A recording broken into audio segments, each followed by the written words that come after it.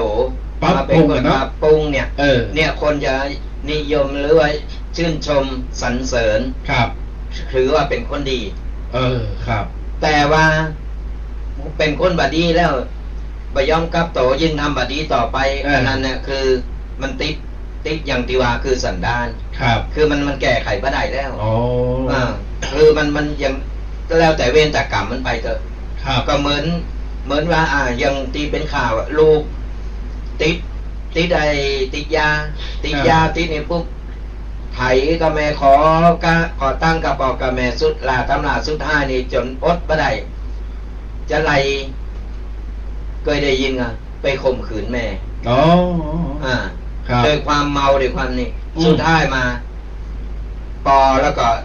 นี่เป็นจับได้จับแบบปุ๊บเป็นบอกว่าเอาไปเถอะมันสุดเหตุสุดที่หันแล้วก็คือเป็นบ่าเอาแล้วเป็นปล่อยแล้วแล้วแต่เป็นคนเลยนะแล้วแต่กรรมแต่เวรคือเป็นมาอย่างอั้นแล้วมันแก่ไม่ได้มันติดเป็นสันดอนเนี่ยพูดได้นะมันติดเป็นสันดานเข้าในกระดูกดำเลยเพราะฉะนั้นแล้วถ้าเป็นอย่างอั้นก็ตามเวรตามกรรมตามเวรไปตัดไปเลยโอ้ครับถ้าขนาดนี้ตัดไปเลยนี่ต้องมาปั่นเป็นคนละคือมันปั่นจะได้มันก็ปั่นไม่ได้แล้วครับทำบุพการีตัวเก่าใช่ครับโอ้บัดนี้ตึงเสียบจาสาวจานกับใจกับบัดนี้บ่หมดจัดอยู่ละอ่อนตีกำลังฟังอยู่ไปทำของอย่างนี้ถึงบอกว่าพ่อแม่นี่คือสูงสุดแล้วที่เราต้องเคารพนับถือเปิ้นหาเขาสูงสุดแล้วแต่เฮาอย่าเอาสิ่งแปลกปลอมต่างๆนานานั่นนะเข้ามาเปิดที่เจ้าคือโต๊ะเก่าสร้างโต๊ะเก่าสร้างปั๊มเด่นโต๊ะเก่าหรืออันอย่างต่างๆนานาเนี่ยหรือตามเปิลตามฝูงก็ตามเนี่ยหู้ว่าสิ่งบดีหู้ว่ามันเหม็นของเหม็นเขาไม่ต้องเอามือไปแตะหู้ว่าบดีเขาไม่ต้องไปยุ่งเขาไม่ต้องไปทำก็ทำมาแล้วก็เกิดปัญหาอย่างอี้ขึ้นมาแค่สร้างกรรมสร้างเวรคือกับโต๊ะเก่าแค่กรรมเวรเขาเกิดมาจากนี่เขาเกิดมาเป็นคนใดก็ดีแล้วถือว่าเขายังมีบุญอยู่ประเสริฐที่สุดที่เกิดมาเป็นคนใดครบ32ประการก็ได้เกิดมาเป็นสัตว์เดรัจฉาน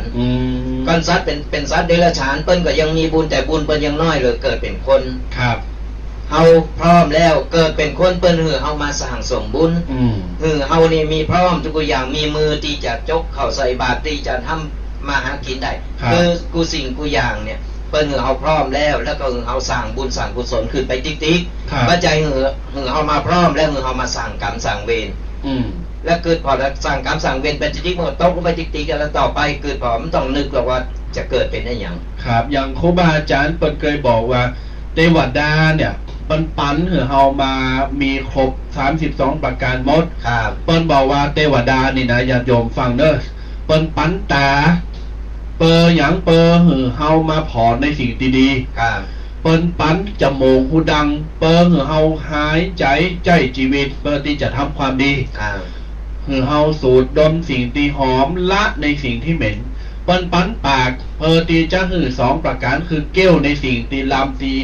เป็นที่ละเมาเอาใจของร่างกาย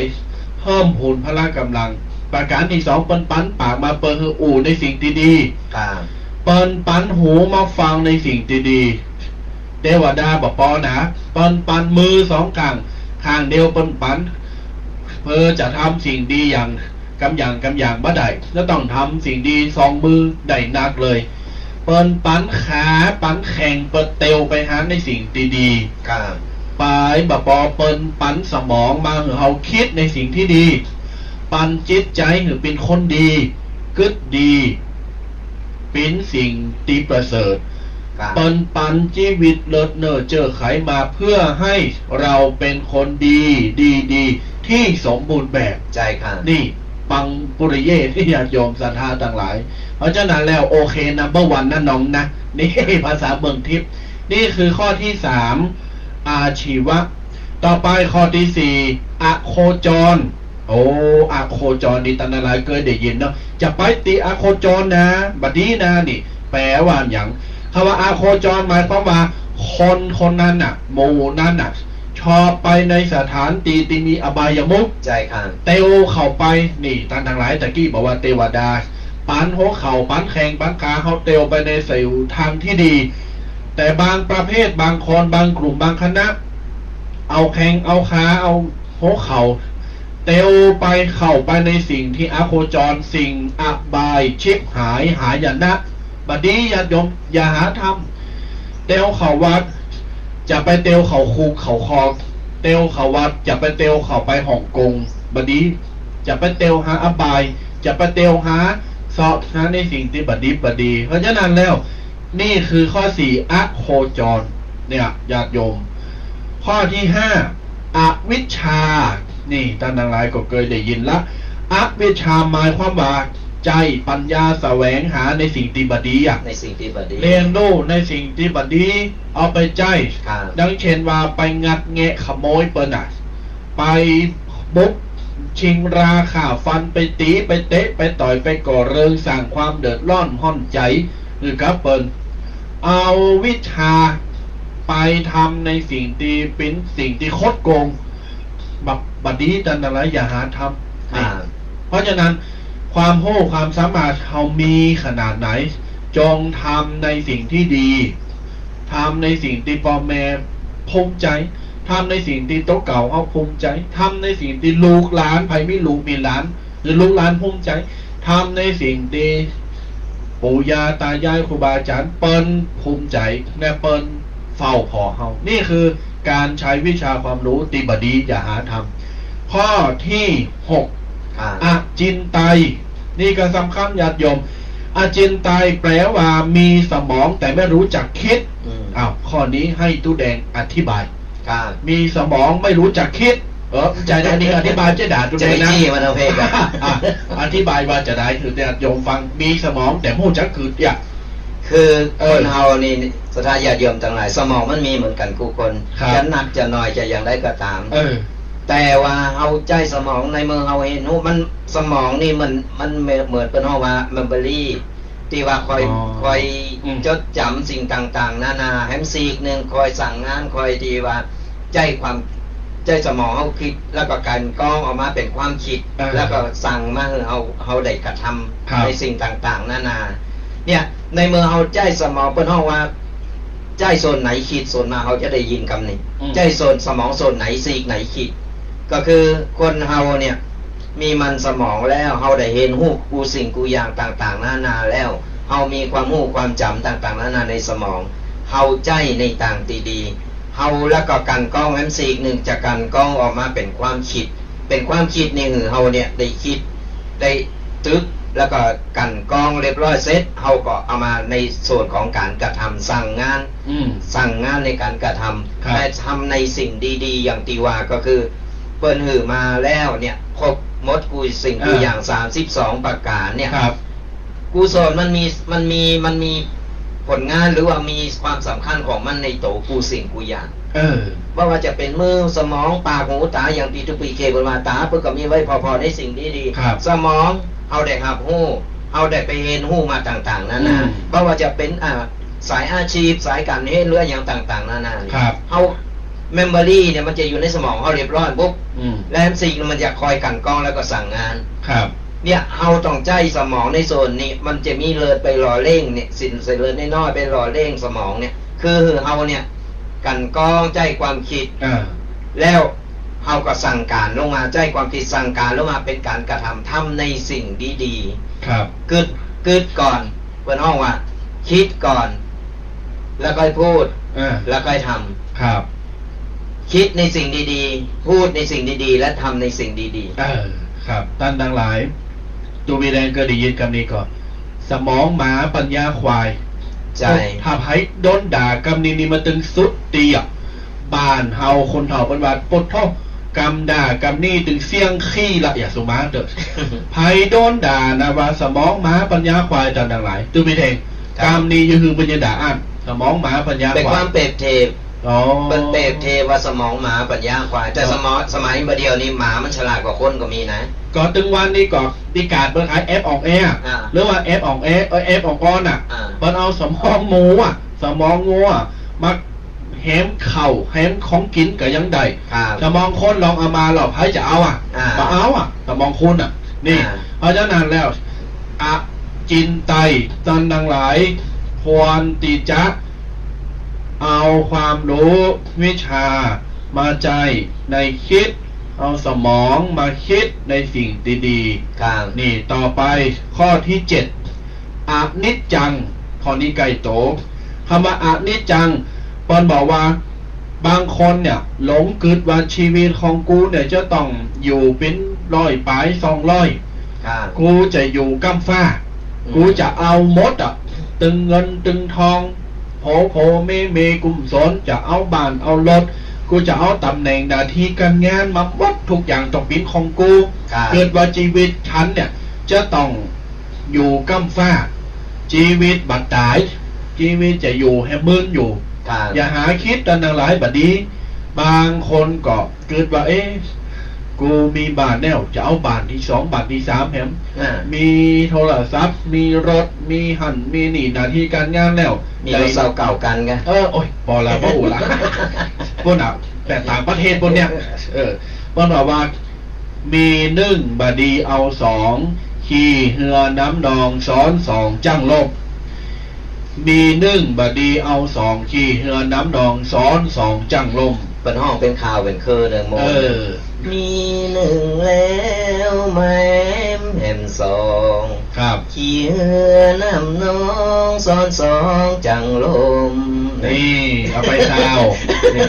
ครับเนี่ยพอจะนานแล้วอะนิจจังจะไปเกิดว่าโต๊ะเก่าจะอยู่กำฟ้าต้องเกิดว่าโอ้ประเดี๋ยวนี้กูเลข4เลข5เลข6แล้วแฮมเมินกูก็จะตายละโลกละล้านละบ้านละจองละแถววัดแถวว่าละโคตรเงาตระกูลกูไปหมดแล้วเนี่ยเท่ามาแล้วโป๋งได้แล้วอย่าโยบางคนแบบโป๋งดูแลบางคนจะเอาหมดใช่ครับก็คือฮิหามากูสิ่งกูยังฮิหามาตึงชีวิตแต่สุดท้ายตายไปก็อย่างที่หู้แหละคือบ่ได้อย่างซักอย่างแม้แต่เปิ้นเอาน้ำยศใส่มือเอาน้ำมาล้างมือน้ำยศ1เขาก็เอาพลิกไปบ่ได้เปิ้นเอาไปเผาไว้หมดชุดแต่เงินที่อยู่ในปากใช่ครับไผเอาไปบอกว่านั่นแหละจุดเนี่ยสถาญาติโยมทั้งหลายเปิ้นถึงบอกว่าเฮาโป่งไว้ตึงวันเนี่ยเฮาตื่นนอนรับนะนอนรับตื่นขึ้นมาปุ๊บพอตื่นขึ้นมาปุ๊บเฮาโชคดีเฮายังมีชีวิตเฮายังได้มีโอกาสได้หายใจให้มันอยู่ครับเปิ้นเฮาคอยปงอยู่ตลอดเวลาไปงานศพงานสากก็ตามไปถึงปุ๊บเนี่ยหันเฮาไปศพเปิ้นน่ะครับคือเฮาไปปงอานิจจังว่าเนี่ย คนเฮามันมีเกิดแก่เจ็บตาย ตอนเนี้ยเปิ้นไปแล้วบ่เมินมานานก็เฮาเลยแหละเป็นตาของเฮานี่แหละบ่มีไผหนีสักคนบ่มีไผหนีปล้นสักคนเลย อยู่ที่คิว อยู่ที่คิวไผคิวมัน อยู่ที่กรรมที่เวรไปสร้างขึ้นมา คือกูคนเปิ้นถึงบอกว่าเฮาโป่งตึงวันโป่งอย่าได้หันอะไรอย่างก็เนี่ยมันเป็นเย่ๆเนาะมันเป็นสัจธรรมของมนุษย์สัจธรรมของสิ่งมีชีวิตคือกูสิ่งกูอย่างมันมีอย่างแท้แท้แน่นอนครับเอาต้องว่าสักวันหนึ่งต้องคิวเฮาก่อนจะถึงคิวเฮาจะสร้างจะทำอะไรอย่างนะครับทำอะไรอย่างที่มันดีๆขึ้นมาสร้างอย่างที่มันเป็นตีจารึกคือลูกหลานรุ่นต่อไปเพิ่นได้เขาได้ชื่นชมได้ยินดีได้ระลึกนึกถึงเฮาโอ้คือถึงพ่อถึงแม่ตอนนั้นเนาะนี่กูสิ่งกูอย่างเนี่ยก่อนเฮามีคุณงามความดีมันบ่ตายจื่อเสียงของคุณงามความดีมันบ่ตายไปจากโลกแต่ว่าตัวเฮาก่อนตายไปแล้วก็คือตายไปแต่ละคุณงามความดีเอาไว้เปิ้นลูกหลานหรือว่าคนตั้งหลังได้ไปชื่นชมได้ยินดีกับเฮาเพราะฉะนั้นแล้วเนี่ยอยู่ถึงวันนี้ทำถึงวันเนี่ยดีที่สุดเฮาบอกว่าวันผู้เฮาจะมีโอกาสได้มาหายใจอยู่ก่อนครับก่อนเฮาคิดได้อย่างอี้เนี่ยเฮาจะปลงไปนี่โดยปริยายอย่างตีตวาภาพย่ำและบอกไว้เสมอญาติโยมเฮาจะต้องสร้างเอกลักษณ์สร้างโลโก้เป็นของตัวเก่าสร้างแรงดึงดูดคือคนหันแล้วโอ้ยใครเข้าไก่ใครใจบริการต่างหลายเวลาต่างหลายหันร้านอาหารเวลาต่างหลายหันยี่ห้ออย่างต่างๆเครื่องใจไฟฟ้าการโทรศัพท์รถยนต์อย่างต่างๆยี่ห้อดังๆต่างหลายสังเกตจากอย่างอะไรคือแรงดึงดูดก็โลโก้ยี่ห้ออย่างกาแฟก็อเมซอนน่ะขอแห้งอเมซอนสตาร์บัคการร้านนั้นร้านนี้โอ้มีชื่อมีเสียงนี่คือโลโก้ของเขาคนเฮาก็เหมือนกันต้องสร้างรอยเท้าตัวเองสร้างลายเซ็นเอกลักษณ์ตัวเองมีโลโก้เป็นของตัวเองนี่เพราะฉะนั้นอันนี้จักอย่าคิดว่าตัวเองจะอยู่ค้ำฟ้าสร้างผลงานเป็นประจักษ์อย่างตีตาวาภาบอกเสมอเลยท่านทั้งหลายตำแหน่งอยู่ได้ไม่นานตำนานจะอยู่กับเราตลอดไปใช่ครับนี่ต่อไปอย่างที่8นี่คือข้อสุดท้ายของความประมาท8ประการสุดท้าย ข้อ8อนาคตนี่ก็สำคัญเป็นกำไก่โตๆเขาเลยอนาคตต่างๆหลายเปิ้นบอกว่าคนประเภทนี้จะเข้าใจว่าเวลาอย่างไปแล้วทำอย่างไปแล้วตีมันปิ้นความคิดของตัวเองว่าถูกแต่ทั้งมันไม่ถูกมันเป็นความผิดแต่เราเนี่ยคิดว่าถูกในแบบของเราดังนั้นมันไม่ถูกเข้าใจป่ะ เพราะฉะนั้นแล้วหมายความว่าเฮาคิดว่าถูกแต่บางอย่างมันบ่ถูกจะอ่างว่าเห็นมาจะอันเห็นมาจีคนรักเรือเฮาก็มีฉลาดเรือเฮาก็หนักญาติโยมเนื้อฟ้ายังมีฟ้าเนื้อฟ้ามีฟ้าเนื้อฟ้ามีฝนอยู่ประเดี๋ยวนี้นะเนื้อคนยังมีเก้าอี้จบข่าวพร้อมว่าแล้ว เนี่ยญาติโยมศรัทธาต่างหลายเพราะฉะนั้นแล้วจะไปเกิดว่าอนาคตนี้เฮาได้ดิบได้ดีโดยที่บ่ฟังไผโดยที่บ่เอาไผโดยที่จะอยู่เป็นน้ำติ้มแก้วน้ำรุ่นแก้วโดยที่จะบ่ไปเห็นบ่ไปโหเปิ้นติเปิ้นตายมาก็หาว่าเปิ้นว่าเพราะฉะนั้นแล้วติเพื่อก่อญาติโยมเขาติต้องคิดก่อนติเพื่อก่อถ้าไม่มีเขาไม่ติถือถ้ามันบักแต้เขาก็ดักไว้ไม่ต้องไปต่อโต้สักวันเขาก็จะเหมือนถมน้ำลายรถฟ้าอันนี้คือข้อ8อนาคตอย่างที่บอกไปจะไปโวยหน่อยเพราะตอนนี้9 โมงไปละตอนยังข้างแฮม16ข้อนี่คือ8ข้อแรกญาติโยม8ข้อแรกสรุปว่าชีวิตของเฮาจะไม่พังจะพังพินาศเพราะประมาท8อ่าง1อรติ2อคติ3อาชีวะ4อโคจร5อวิชชา6อจินไตย7อนิจจังและ8อนาคตต่อไปมาดูในส่วนของ ชีวิตไม่พังพินาศไม่ล่มละลายเพราะฉลาดใน16ออ่างตะกี้8นะครับ ตอนนี้16 8 1 6 6 1 8 6 8 8 1นี่แล้วแต่จะปิด แต่หลายชีวิตจะไม่พังพินาศเพราะไม่ขาด16อที่1อโลภะอที่2อโทสะอที่3อโมหะอที่4อนวัชชะอที่5อหิงสาอที่6อนีคาอที่7อนูปวาโทอที่8อนูปคาโตอที่9อเวโรอที่10อพยาปัชโช11อโหสิ12อภัย13อดีต14อนิจจัง15อนาคตและ16อนุโมทนามาอูทีละข้อแบบย่อๆรวดเร็วให้พอสมควรแก่เวลา ครับ ข้อที่1ญาติโยมอโลภะอโลภะหมายความว่าอย่างหมายความว่าเป็นคนไม่ขี้โลภเป็นคนไม่ขี้โลภอะหาเวลาเฮาหันเปิ้นได้อย่าไปใครมีหันเปิ้นดีบ่ต้องไปวามต้องไปโอดไปอ่างอย่างสักอย่างญาติโยมดักไว้อยู่ดักจือคืออย่างลือฝังธรรมอย่างการเปิ้นว่าอโลภะเป็นคนที่บ่มีความโลภเปิงพอใจในสิ่งที่ตัวเก่ามีอ่ะเปิงพอใจในสิ่งที่ตัวเก่าปิ่นสมมติว่าเฮาปิ่นราชการแล้วโอ้เฮาก็ทำงานทำการไปกำหน่อยเกิดว่าทำเพื่อให้ชีวิตดีขึ้นบ่ต้องทำเพื่อหวังตำแหน่งหน้าที่การงานใครใดนั่นใครใดนี่แล้วขี้โลภต้องใช้คำว่าพอเพียงคือเป็นอยู่ให้เป็นญาติโยมนี่ไม่โลภคืออโลภะข้อที่2อโทสะมีความเมตตาบ่มีอารมณ์ฉุนเฉียวอย่างบางคนโดนเปิ้นจุ่มเปิ้นด่าเปิ้นฟาดมาก็ฟาดกลับโดนเปิ้นยุแยงแต่แข็งโรโดนเปิ้นว่าเสหายโคตรอ่ะอย่างพระพยอมบนวายาตุแดง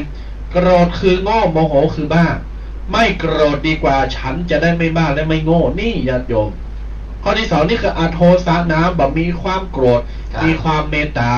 โดยเฉพาะยุคสมัยเนี้ยตุแดงเนาะสมัยเนี้ยหรือเวลาเนี้ยเฮาควรที่จะมีความเมตตาเอื้ออาทรซึ่งกันและกันมีพักซึ่งกันและกันมีพักเอาพักปันมีลำไยปันนี่ความเมตตาตุแดงเขาว่าเลย ครับความเมตตาว่าจะได้มีความหันว่าจะได้ความเมตตาในยุคสมัยเนี่ยก็อย่างที่บอกไปแล้วว่าคือตอนนี้เนี่ยคือกูคนเนี่ยจะไปหันแก่โตไปมีหนักมีหน่อยไปมีอะไรอย่างก็แบ่งปันกันไป คือในมือมันเป็นห้องว่าตกเรือลำเดียวกันแล้วลงเรือลำเดียวกันแล้วเนี่ยอย่างตอนเนี่ยเศรษฐกิจอย่างวิกฤตอย่างเนี่ยไผมีอย่างก็แบ่งปันกันไปอย่างจุนเจอกันไปนี่แหละเป็นห้องว่าคนเฮามีความเมตตาจะหันกันจะหันความเมตตาซึ่งกันและกันหรือว่าจะช่วยเหลือกันได้ก็ในช่วงวิกฤตในช่วงที่จำเป็นบางคนนี่เปิ้นบ่มีแต่เปิ้นบ่มีเปิ้นบางคนเปิ้นมีเปิ้นก็จะมาแบ่งปันกันไปเนี่ยอุดหนุนช่วยเหลือซึ่งกันและกันอย่างเป็นข่าวที่ว่าตอนนี้มีการแจกข้าวกล่องแจกหั่นแจกนี่มีการต่างๆนานาอันนี้เป็นการช่วยเหลือซึ่งกันและกันและอย่าเปิ้นฮ้องว่าเมตตาซึ่งกันและกันช่วยเหลือกันไปยังคำเปิ้นว่าเมตตาธรรมคำจุดโลกใจครับแบ่งปันน้ำใจซึ่งกันและกันญาติโยมนะบ่ต้องไปหันแก่โตก็จะว่าจะญาติพี่น้องจะนี่คือคนเฮามันก็เปรียบเกิดมาเป็นมนุษย์เหมือนกันเนี่ยเฮามาปะมาเจอมาฮู้จักกันก็เพราะว่าอย่างกรรมเก่าเฮาเคยได้สร้างได้ทำมาด้วยกันแล้วมาจานนี้มันก็ถึงได้มาปะได้มาพบเจอกันปัจจัยมาพบปะกันโดยบังเอิญแต่เฮามามันมีอะไรอย่างบางอย่างที่มันเคยผูกพันกันมาเคยสร้างเคยทำกันมาถึงได้มาปะมาพบได้เกิดมาเป็นมนุษย์เกิดมาเลยโลมโลกเดียวกันอยู่ในประเทศเดียวกันอยู่ในบ้านเดียวกันนับถือศาสนาพุทธเหมือนกันเนี่ยช่วยเหลือซึ่งกันและกันเพราะว่า เขาช่วยไปมันว่าสูญหาย การสร้างคุณงามความดีมันบันหนีไปไหนอย่างที่ว่าเขาตายไปก็ได้กับคุณงามความดีที่ไปช่วยเขาครับบางทีเนี่ยตอนนี้เขาอาจจะร่ำรวยเขาอาจจะมีเงินมีทองหันคนตุกคนจนไปดูถูกไปว่าไปดูแคลนเปิ้นว่าเปิ้นต่างๆนานาไปทับถมเปิ้นครับเขาจะไปพยองว่าต่อไปเนี่ยเขาจะรวยก้ำฟ้าอยู่ตลอดไปมันเป็นไปไม่ได้มันคือคนรวยสุดมันตกสุดมันก็มีครับคนที่ตกสุดรวยขึ้นมาก็มีครับคือเปิ้นห้องว่าวาสนาของคนน่ะบัดนี้ไปแข่งกันบัดแน่วันที่เก็บอย่างเก็บขยะเก็บอย่างที่เป็นข่าวกันนะเก็บขยะเก็บอย่างโอ้ยลูกป้อมมีกินลูกป้อมมีหงเฮนเนี่ยไปขอเข้าขอแก่เงินลาตำลาไปเก็บได้หวยมาถูกวันที่1ขึ้นมาฟลุกขึ้นมาเลยทีนี้ก็ยาพี่น้องมาเต็มเลยที่ตอนนั้นเลยบานเปิ้นเนี่ยจะไปใจนิสัยอันคนเอาเกิดมาเป็นมนุษย์เหมือนกันมนุษย์ต้องมีความเมตตาซึ่งกันและกันครับแล้วก็ประเด็นนี้จะย้อนถามตัวเองว่าอยากมีความเมตตาก่อนเขาจะขอเงิน3,000ตอนนี้ยังคือเราเรื่องเนาะเพราะฉะนั้นอันนี้คือข้อที่2ข้อที่3ข้อที่2โอ้โหไปดังใดหมดนะครับวันนี้ฝุ่นโต๊ะนะสติสตางอยู่บนสลีตีนอนบนเด่นเนี่ยข้อที่2อโทสะมีความเมตตาประจำใจญาติโยมข้อที่3อโมหะนี่อโมหะก็แปลว่ามีความแสงสว่างมีสติปัญญาที่จะนำพาชีวิตไปในสู่ทางดีๆแต่เก้นี้ถึงว่าคนมีความรู้แต่ใช้ความรู้ในทางอวิชชาในทางดีบดีแต่ตอนนี้เขามีความรู้มีประสบการณ์ใดครับการสั่งการสอนจากพ่อแม่การสั่งสอนหรือความรู้จากครูบาอาจารย์แล้วเพราะว่าจะอยู่ในโหของโรงเรียนประถมมัธยมอุดมศึกษาปริญญาจัตวะอันยังก็ว่าไปเขาใจสิ่งที่มีเนี่ยเพื่อนำไปสิ่งที่ดีในอนาคตใจครับใช้สิ่งที่มีเพื่อก้าวไปสู่สิ่งที่ดีในอนาคตอย่าจะไปใจปัญญาใจความรู้ในทางพิษเสียหายบดีครับก็เหมือนกันที่เป็นข่าวที่ว่าไปเห็นจากเมืองนอกโอ้ยจบเภสัชกรอย่างมานี่เรียบร้อยมาปุ๊บมากลับมาแทนที่จะเอาวิชาความรู้นั้นมาใช้ในทางที่ดีมาช่วยเหลือเปิ้นมนุษย์เหมือนกันคนที่เปิ้นเจ็บเปิ้นไข้เปิ้นป่วยเอามาคิดค้นสูตรต่างๆนานาสูตรยาอย่างต่างๆเนี่ยที่เอาไปช่วยเหลือแบ่งปันไปแต่นี่ปัจจัยอย่างนั้นคือเอาวิชาความรู้เนี่ยมากลับมาเอารู้ว่าตอนนี้เปิ้นต้องการไอ้วัคซีนต้องการในอย่าเป็นฟาดอะไรโจรก็อะไรต่างๆนั่นน่ะแต่ปรากฏว่าไปเอาบรเพชรมาเอามาคนใจความหู้โตเก่าที่ไปเห็นเมืองนอกมาใจบรเพชรมามันขมเหมือนกันนี่ใจบรเพชรมาเอามาคนมาอบแห้งมาอย่างเราไปใส่แคปซูลแล้วบอกว่าเป็นฟ้าทลายโจรบดีดูดิเป็นข่าวมานี่นี่แหละก็คือเนี่ยใจในทางที่พิษเพื่อที่จะเอาผลประโยชน์เข้าโต๊ะเก่าอย่าหาทำนะแต่พิษสินห้ามขนาดเลยเพราะว่ามันคือมันคนเป็นเดือดร้อนแล้วโต๊ะเก่าไปเอายิงหากินในความเดือดร้อนของคนน่ะแต่ทั้งที่รู้ก็ยังทำอยู่นะยังทำอยู่ว่ามันบดีอันนี้คือจงใจถ้าจะไปในทางธรรมก็คือพิษมาหันเลยคือตั้งใจทำตั้งใจที่จะทำทั้งที่หู้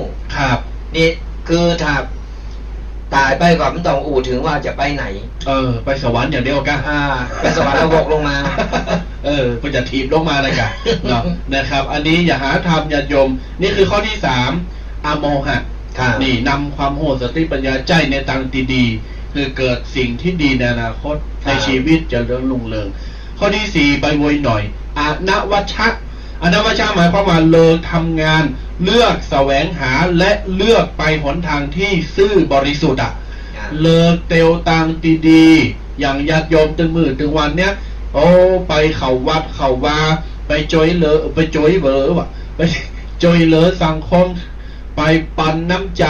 ไปบางงานวัดงานข่าวดำงานศพงานสักจอยเปิ้นปัดกว่าเจถูมอบสิ่งของหือปันน้ำใจใส่กันในการอันนี้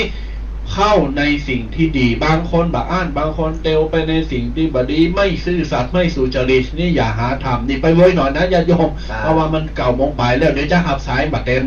ข้อที่สี่ข้อที่ห้าอหิงสา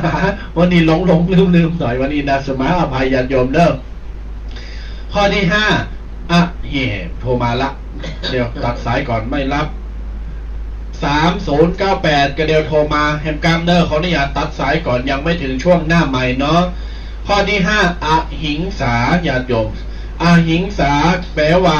ไม่คิดเบียดเบียนผู้อื่นไม่เอาเปรียบผู้อื่นและ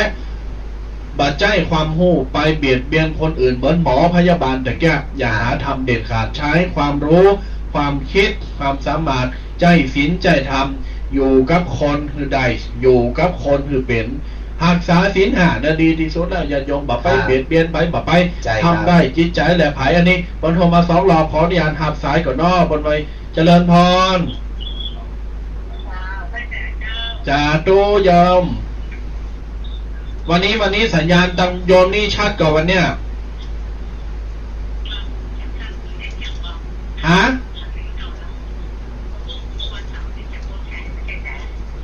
เปิดสายกันแต่ว่าประเดี๋ยวนี้กำลังคือบัดจอบเตือนแต่ว่าจะเปิดอยู่แต่ตอนนี้ยังมาเปิดเตือนไง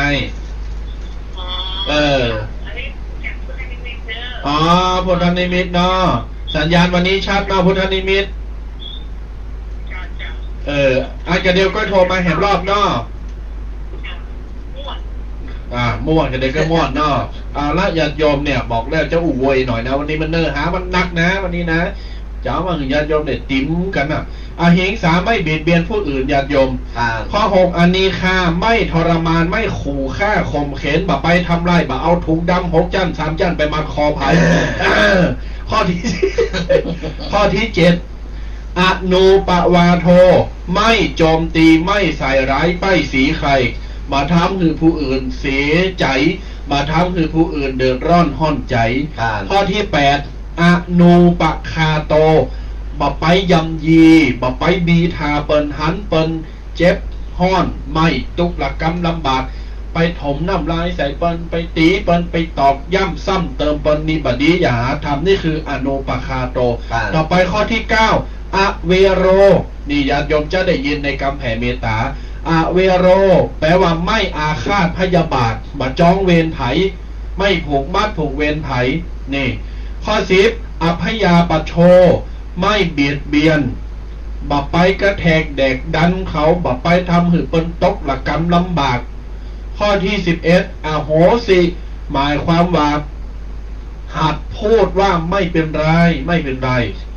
ยอมกันพองก็ได้ยอมให้ได้ยอมให้เป็นจะเห็นความสุขปล่อยวาง อุเบกขานั่นเองเนี่ยอย่ายอมลองกับบ่ปิ้นยังเนอะนี่คืออโหสิที่2อภัยนี่ญาติโยมไก่โตมาละอภัยหมายความว่าประพฤติตนคือเป็นบุคคลตินหน้าเข้าใกล้เวลาภัยเย็บหยังหือก็อภัยทานหือให้อภัยซึ่งกันและกันญาติโยมเวลาละอ่อนแข่งกีฬาสีเมื่อก็มีรู้แพ้รู้ชนะรู้อภัยนี่มันยังมีเลยเพราะฉะนั้นแล้วเฮาเป็นคนใหญ่เฮาเป็นศาสนาพุทธแล้วเนี่ยนับถือศาสนาพุทธเป็นคนใหญ่เป็นผู้รักผู้ใหญ่เป็นครูบาอาจารย์เราก็ควรมีให้อภัยนะนี่อันนี้บอกตัวเองนะ วาลินกับญาติโยมต่อไปข้อที่3อดีตหรือว่าอตีตะอดีตแปลว่าบุคคลที่เคยทำผิดพลาดมาเฮาบ่ต้องไปย้ำบ่ต้องไปซ้ำเติมเปิ้นคือโอกาสเปิ้นได้ปรับปรุงโตถ้าโอกาสเปิ้นปรับปรุงโตแล้วเปิ้นยังบ่ปรับปรุงโตยังทำแหมก็แล้วแต่เปิ้นตัดไปเลยแล้วแต่กรรมแต่เวรเปิ้นเอาบาตรคุมโหเอาถุงคุมโหนี่ก็แล้วแต่เปิ้นเถอะจบข่าวข้อ14อนิจจังแปลว่าคือเกิดว่าชีวิตของคนเฮามันบัดเทงแท้แน่นอนใช่ครับแถมบางกี่วันเฮาก็จะต้องตายบางกี่ปีอยู่ก็จะต้องตายแล้วเลข5เลข4เลข3ชีวิตมนุษย์มันไม่เที่ยงแท้ญาติโยมเกิดมา 4-5 วันก็ตายได้ก็มีข่าวมาแล้วนะปี2ปี20ปีอายุ20ปี10ปี30ปี40 50วัยรุ่นละอ่อนเฒ่าแก่ตายหมดก็มีแล้วญาติโยมยิ่งบัดเดี๋ยวเนี่ย ตายในช่วงวัยที่กำลังเจริญเติบโตก็มีเพราะพิษโควิด-19 ก็มีติดโควิดตายก็มีญาติโยมข้อต่อไปเมื่อกี้อนิจจังต่อไปอนาคตหรือว่าอนาคตนี่แหละอนาคตแปลว่ากำหนดชีวิตคือมีสติกำหนดว่าไปตั้งหน้าฉันจะก้าวไปสู่ตั้งที่ดีเป็นคนดีมีศีลธรรมจะเป็นเจ้าคนในคนเป็นคนใหญ่บ่ไปผิดศีลบ่ไปทำร้ายไผ่บ่ไปเบียดเบียนไผ่บ่ผิดศีลห้าอายันต่างๆนี่คืออนาคตเกิดในสิ่งดีๆวางชีวิตในสิ่งที่เป็นไปได้ในทางที่ดี16สุดท้ายอนุโมทนาญาติโยมคำว่าอนุโมทนาเวลาเฮาเวลาฟังแล้วจุงใจมนจิตมนใจอนุโมทนาเนอะเวลาหันเปิ้นทำความดีเวลาหันเปิ้นได้ดิบได้ดีหรือว่าหันเปิ้นได้การได้งานได้เงินได้ทองถูกหวยหรือได้เปิ้นประสบความสำเร็จอะไรอย่างต่างๆแม้กระทั่งเปิ้นทำความดีเปิ้นทำบุญ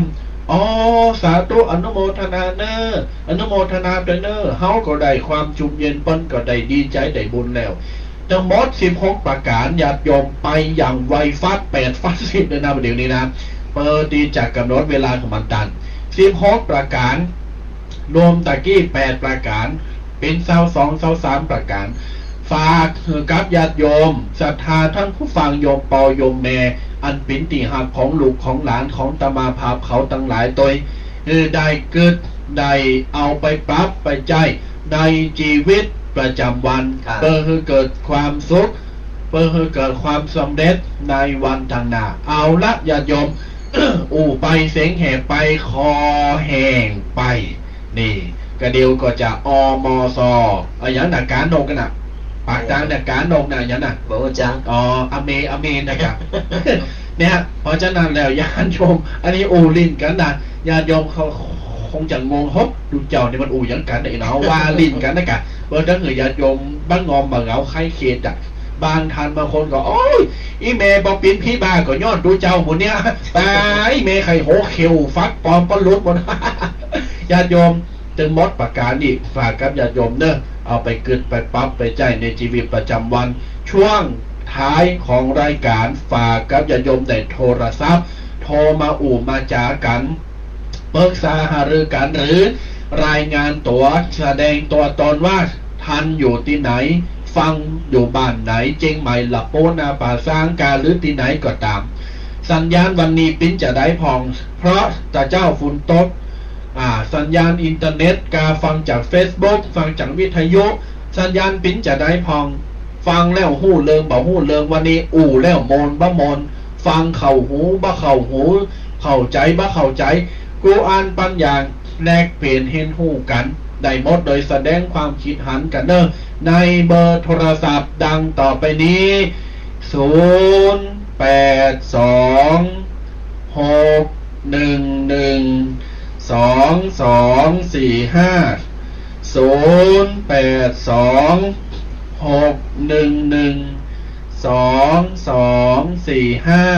แฮมกำเนอร์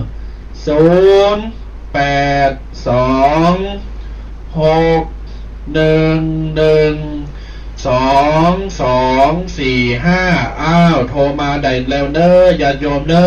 ะโทรมามามารายงานตัวว่าไผ่ฟังจังใดเขาก็จะได้ฮู้เพื่อเขาผ่านไปโควิดหายเขาผ่านไปดังนั้นเขาก็จะได้ไปตักไปตายไปไปกันมันกันมันโมนดีก่อนอื่นต้องขออนุโมทนาบุญเนี่ยขออนุโมทนาบุญกับคุณโยมอย่างนั้นเจ้าเขาจะห้องวัดที่เปิ้นเตลเข้ามาในห้องส่งเปิ้นบอกว่าเปิ้นมาปุ๊บแต่เจ้าที่เขาบอกว่าไปยันเมื่อเจ้าไม่ได้ออกบิณฑบาตครับเลยกินมาม่าแตนเลยโชว์ต้มมาม่าวันนี้เปิ้นเอาข้าวเหนียวปิ้งมา2 ห่อขอบคุณจังหลายอนุโมทนาบุญรับสายเจริญพรสาธุโยมแม่วันนี้สัญญาณเป็นจะได้ฮัลโหลสัญญาณเป็นจะได้วันนี้สัญญาณดีมากวันนี้สัญญาณดีมากๆเนาะยกนิ้วก็เลยเนาะ แล้วตัวเจ้าเต้เป็นได้พ่อวันเนี้ยดีจ้ะค่ะอยากดีแม่ชอบแม่ยังว่าติดหัวโดยพ่อแต่ให้หัวโดยพ่อไงกับแม่ หน้ากาชีวิตจะได้ร่มเย็นเป็นสุขบักเครียดแม่บักเครียด ที่เขามาดีละค่ะคือเขามาจะดีอ่ะ เนาะ จะดีจ้า แม่ละก็ขอบคุณอนุโมทนา แม่ฟังตำยองเนี่ยมาให้งูเหลือมเอาของงูเหลือมมาแล้วเนาะ แน่ฮันก็ดีแล้วมาเป็นคนยองตัวยการบัดเดี๋ยวนี้นะ จ้า มาเป็นคุณยองตัวยการเนอะ หน้ากาคนยองนี่อู้ม่วนนะ มันกับงูเหลือมหมดแล้วเนาะ อ๋อ มันให้ขับมันคิดโดยอย่างโดยอ่ะ ดีละแม่นละแต่บางกรรมก็หู้อยู่ จ้า เอกาดีละก็อนุโมทนาที่ติดตามกันเนอะแม่เนอะ จ้า เจริญพรเนอะสายต่อไปเจริญพรโอ้ลดละฮัลโหลโทรมาใหม่เนอะ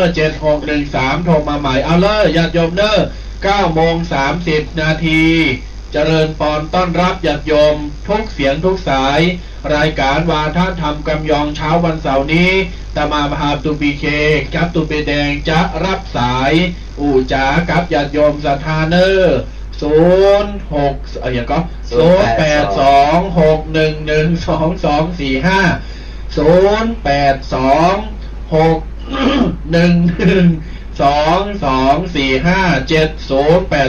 ทรมาแล้วเจริญพ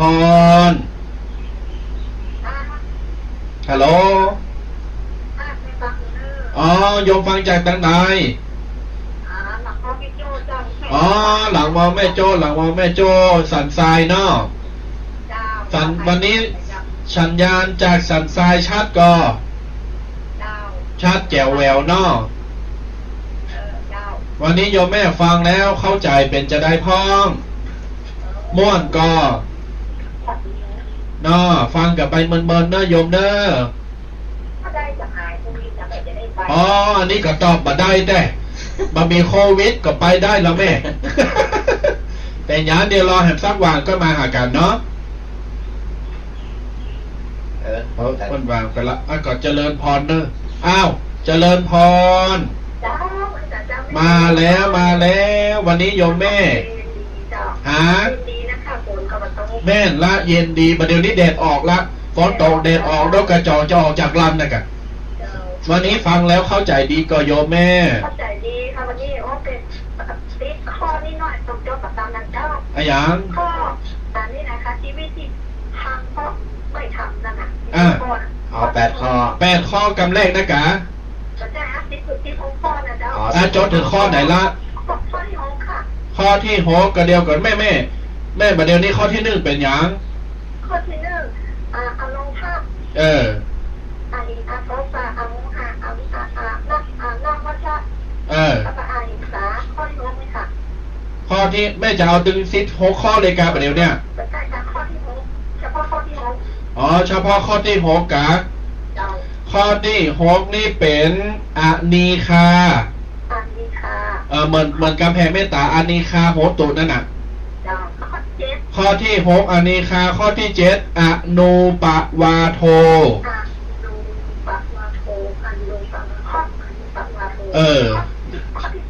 ข้อที่8อนุปคาโตกระเดียวจะห้ามสายแหมสายหนึ่งโยมแม่กระเดียวจะทวนแล้วโยมแม่เตรียมจดเอาเนอโอเคดีเตรียมจดย้ำเนอเจริญพรเนอเดี๋ยวรอฟังเนอเจริญพร7631เบอร์ใครรายงานตัวฮัลโหลดักแซวเจริญพรฮัลโหลสาธุอันนี้จากตั้งใดใจโหมลำปางเนาะสัญญาณตังลำปางชัดก่อโยมสัญญาณตังลำปางชัดก่อมีฝนฝนตกก็อันนี้บัดน้อยละอันนี้นักแล้วก็ประเดี๋ยวนี้ยังละวันนี้โยมแม่ฟังแล้วเป็นจะได้พ้องเข้าใจดีเนาะดีละฟังแต่ตี 3มาละก้าดีละอนุโมทนาเนอบุญกุศลปกปักรักษาโยมเนอสาธุ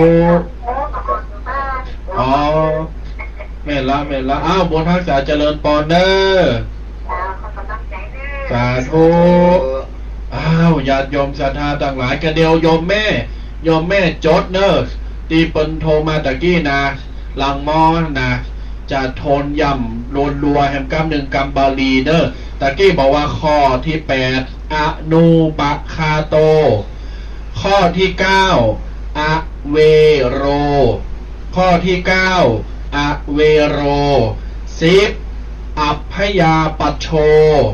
10อัพพยาปัชโช11อโหสิ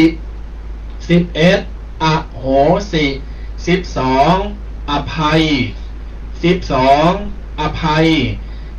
13อดีต13อดีต14อนิจจัง14อนิจจัง15อนาคต15อนาคต16อนุโมทนา16อนุโมทนาอ้าวรับสายต่อไปเจริญพรอ๋อไวสาหลวงลุงสุมาอภัย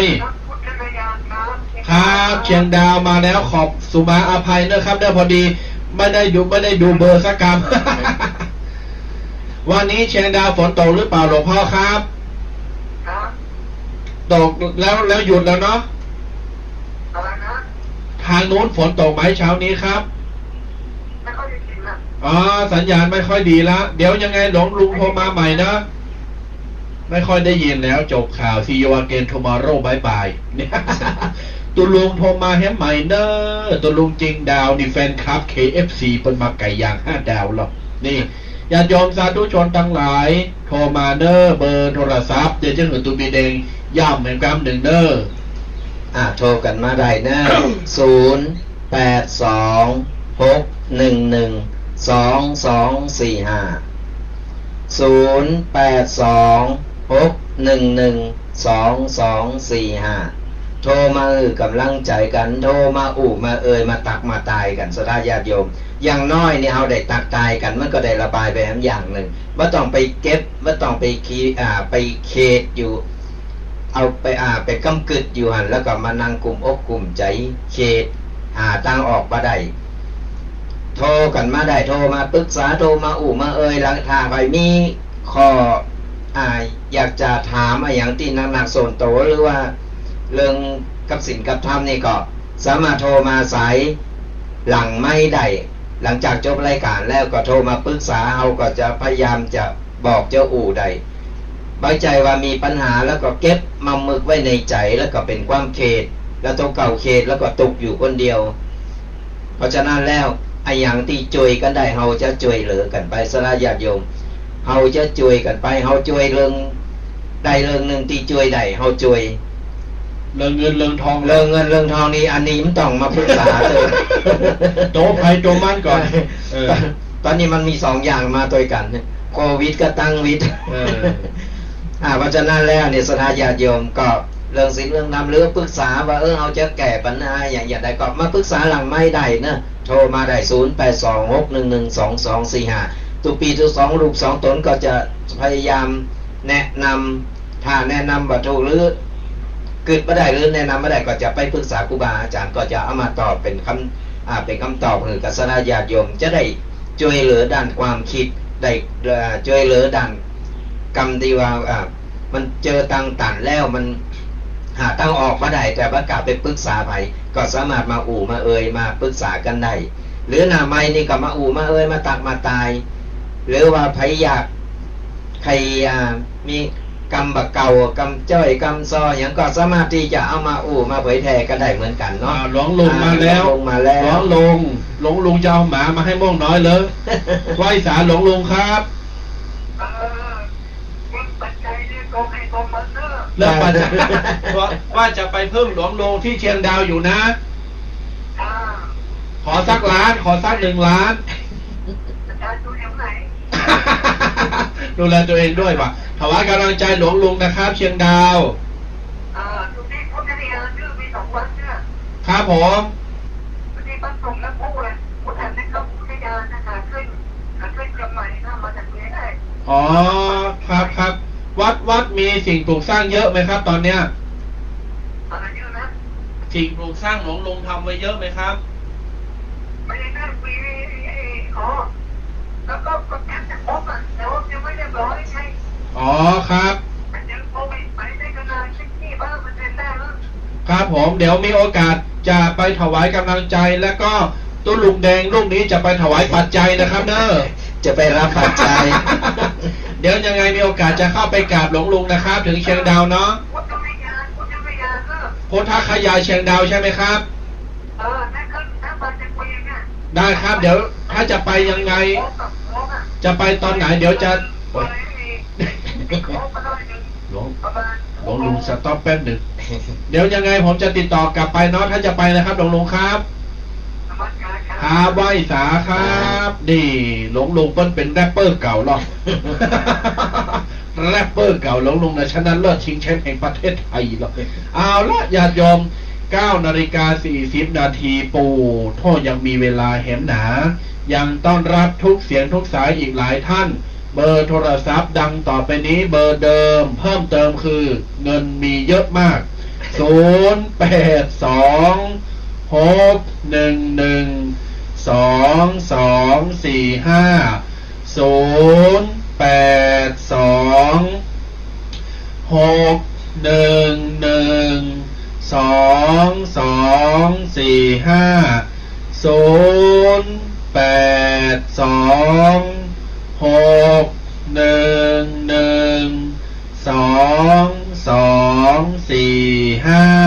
จริญปอนได้โทรมาอู่จ้า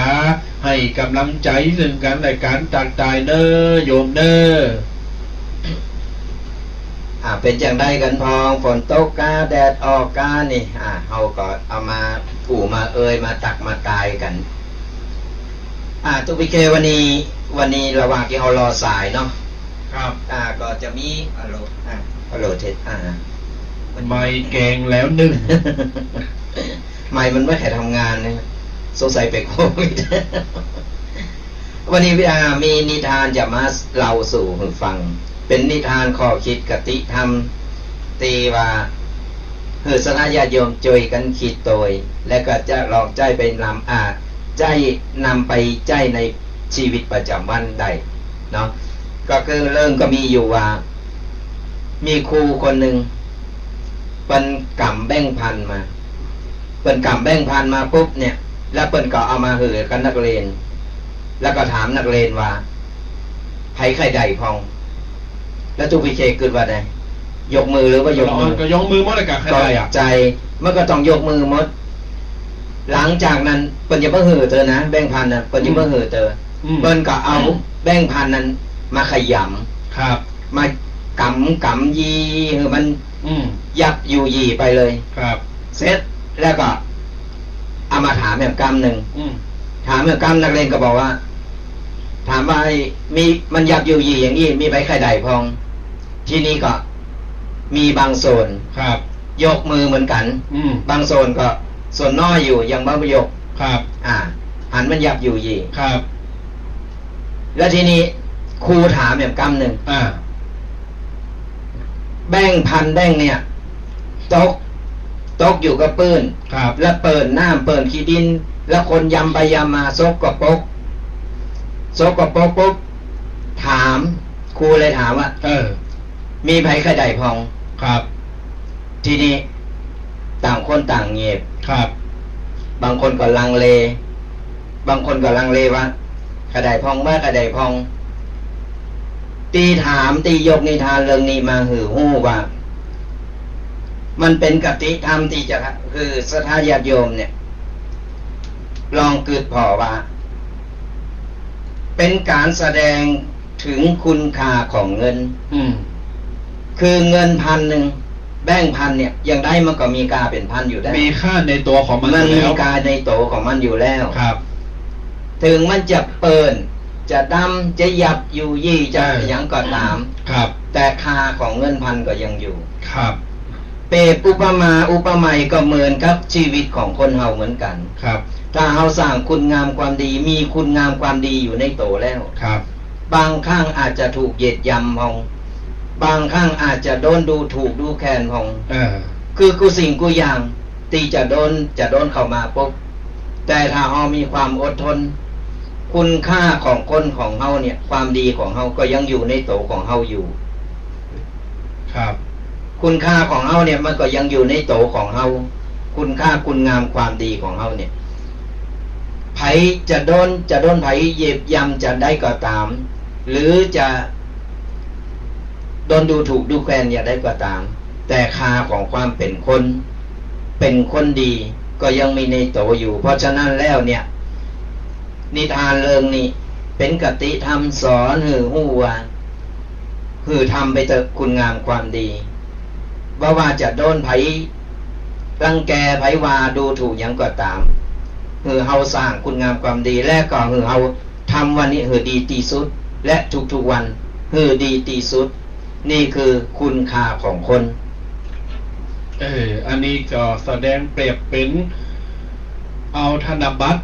แบ่งปันกับชีวิตคนเฮาเนี่ยตามนางหลายใดเปรียบเทียบหันภาพเลยก็หมายความว่าแม่ว่าจะเป็นแบ่งพันมันจะโดนยับอยู่ยี่จะโดนเหยียดโดนยำโดนยั้งต่างๆสุดท้ายแล้วท้ายที่สุดแล้วค่ามันก็คือ 1,000 บาทก็มีการ 1,000 อยู่ดีคนเฮาเวลาโดนเตะโดนต่อยโดนด่าโดนว่าโดนใส่ได้ไปสีตราบใดก็ตามที่เรามีโลโก้ตราบใดก็ตามที่เรามียี่ห้อมีความดีประจักษ์แล้วพิมพ์รีพายใช้คำว่าทองแท้ไม่แพ้ไฟแม่จะโดนอะไรยังต่างๆเราก็อดทนอดกันได้เพราะเรามียี่ห้อของตัวเองว่าเราเป็นทองเราเป็นเพชรเราเป็นคนที่ประสบความสำเร็จคนหนึ่งละเราก็ต้องไปโกอย่างสักอย่างละอย่างไรก็ตามแม้จะโดนทุกสิ่งทุกอย่างสุดท้ายเราก็ยังมีคุณค่าอยู่ดีใจครับคุณค่าของคุณงามความดีของเราที่มีอยู่ในโตเราทำไปเถอะเราใจความอดทนอย่างที่ว่านั่นแหละคืออดทนอย่างเดียวอดทนอดกันเอาไว้อย่างใดเนี่ยต่อเขามาดูถูกดูแคลนเราอย่างใดก็ตามครับเราสร้างคุณงามความดีเราทำไปเถอะทำทุกวันแล้วก็วันนี้ทำมือดีที่สุดใครจะว่าอย่าได้ก็ตามอย่าสักวันหนึ่งคุณงามความดีนั่นแหละมันจะส่งผลมาถึงเราเองคือคุณค่าของเราอย่างไรมันก็มีคุณค่าอยู่ดีครับถูกต้องเพราะฉะนั้นแล้วเนี่ยสนญาโยมเอาไปคิดว่าไปน้อยเน้อต่ำใจจะไปว่าตอนนี้อย่ามาตกล่ำเหลือตอนนี้ยังมาต่างๆนาแล้วก็มาน้อยเน้อต่ำใจคือเฮาเกิดว่าค่าของคนค่าของเฮายังมีอยู่เฮาสามารถที่ตราบได้ที่เฮายังมีลมหายใจอยู่เฮามีแขนมีขากูสิ่งกูอย่างครบพร้อมหมดคือเฮาสู้คือเฮาทำใจความอดทนไปทำไปเถอะสักวันหนึ่งมันก็เป็นวันของเฮามันแบบมีอย่างหลอกตีจะมาจมปักอยู่ตลอดเวลาตราบได้ถ้าจะจมปักตลอดเวลาก็คือเฮาบักกล่าวเดินเฮาบักมาสร้างมาทำอย่างแล้ว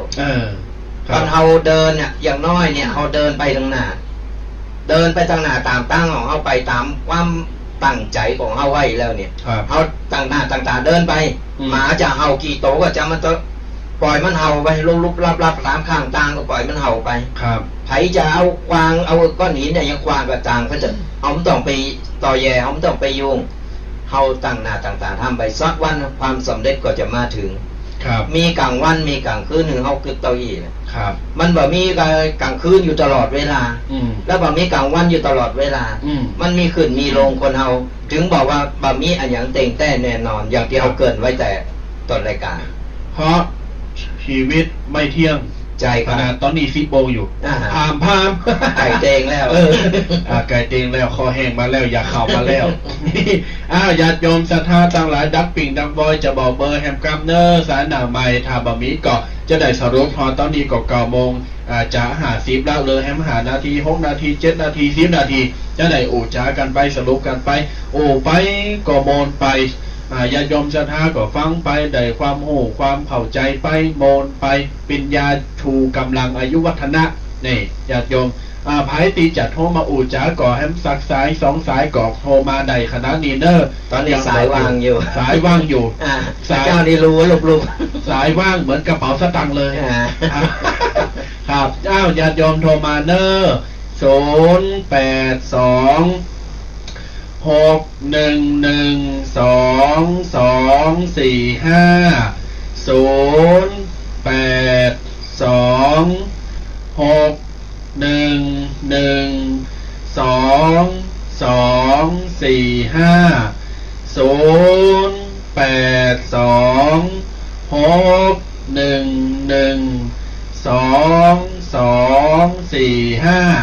ยามเปิ้นโทรกับมาโทรยามเปิ้นมาโทรก็คือโทรลบละครับแสนไหนป้อมเต็มปัจจัยกำลังกดอยู่กำลังกดมาปิ้นหยังวาลินมาได้เนอะเซลลินก็มาได้จะไปโขดนะทุกเจ้านี่ปากเจ็บนี่นะกูตึมโทรไปทำซ้ำหนิมได้นาอย่าจมเนอเซลลินกันมาได้เนอะนี่ก็เดี๋ยวจะไม่เริ่มเนี่ยตามที่วันนี้นะอันเป็นเอาข้าวเหนียวปิ่งมาข้าวมันปิ่งข้าวมันปิ่งเอามา2 ห่อเอาบอกว่าผมได้ไปคุมบาทได้ไปคุมบาทเป็นฟังรายการอยู่เป็นนี่เป็นอยู่สาคอนน้อยเอาข้าวเหนียวปิ่งมือครับแน่ก้ากินปุ๊บแล้วก็แก้ตัวแก้อักนี่โควิดถึงกันตอนนั้นโมทนาบุญโมทนาเลิกอย่ายอมเอาละ9 โมง50รัดดูแดงไก่จีจะหมดเวลาแล้วอย่ายอมธรรมมีภัยโทรมาหนาไม่ก็ยกยอดไปเสาหน้าเอาล่ะจะได้สรุปและจอยกันปันปอนเอาโจกเอาใจนะครับบรรดาโยมปอยมเมศรัทธาญาติโยมท่านผู้ฟังทุกคนทุกท่านเด้อศรัทธาญาติโยมที่กำลังฟังทางวิทยุก็ตามหรือว่าจะเป็นทาง Facebook YouTube ก็ตามเนาะก็ได้ไปที่พอทาง Facebook หลายๆช่องทางนี่ก็หลายๆ Facebook ด้วยกันก็สามารถกดไลค์กดแชร์บอกต่อๆกันได้กดไลค์กดแชร์ก็กดไลค์ไปกดแชร์ไปแล้วก็ศรัทธาญาติโยมก็ได้บุญได้กุศลโดยจากที่ว่าเพิ่นบ่เคยฮู้บ่เคยได้ยินเพิ่นก็จะได้ฮู้จะได้ยินแล้วก็จะได้ธรรมะจากตัวเจ้าพระเนรหลายรูปหลายตนกันเนี่ยเป็นการเผยแพร่พระธรรมโดยที่ว่าเฮาบ่ฮู้ตัวเฮาไม่ต้องไปอู่ไปเอ่ยเพียงแต่เอากดไลค์กดแชร์ไปมาแล้วนี่ถือเป็นสายสุดท้ายเนอะญาติโยมเนอะเจริญพรสาธุเสียงอย่างน้ำอ้อยแจ้อันนี้จัดตั้งใดหาแม่รัตนาข้าพยาดอยสะเก็ดแม่รัตนาตั้งดอยสะเก็ดเนาะวันนี้แม่ไปโทรไปสายสุดท้ายแต่ปิดอย่างงามวันนี้สัญญาณดอยสะเก็ดชัดแจ๋วก็โยมแม่โยมแม่รัตนาเกี่ยวเข้างานแล้วกะฟังทุกวันสาธุวันนี้ฟังแล้วเข้าใจดีก็ม่วนดีเจ้าเข้าใจดีดีละขอนุโมทนาเนอะแล้วก็อยู่ไปกู้ไปกินกันไปเนอะ100 ซาวเนอะแม่เนอะสาธุเอาละสายสุดท้ายตัวแดงปอนก็อย่าไปลืมนะศรัทธาญาติโยมกดไลค์กดแชร์บอกต่อกันไปอาราธานี่ก็ถึงเวลาที่เราจะต้องหยุดหรือว่ายุติแล้วก็ไปพบกับรายการในคันต่อไปหรือว่าครูบาอาจารย์ลูกต่อไปท่านต่อไปกันก็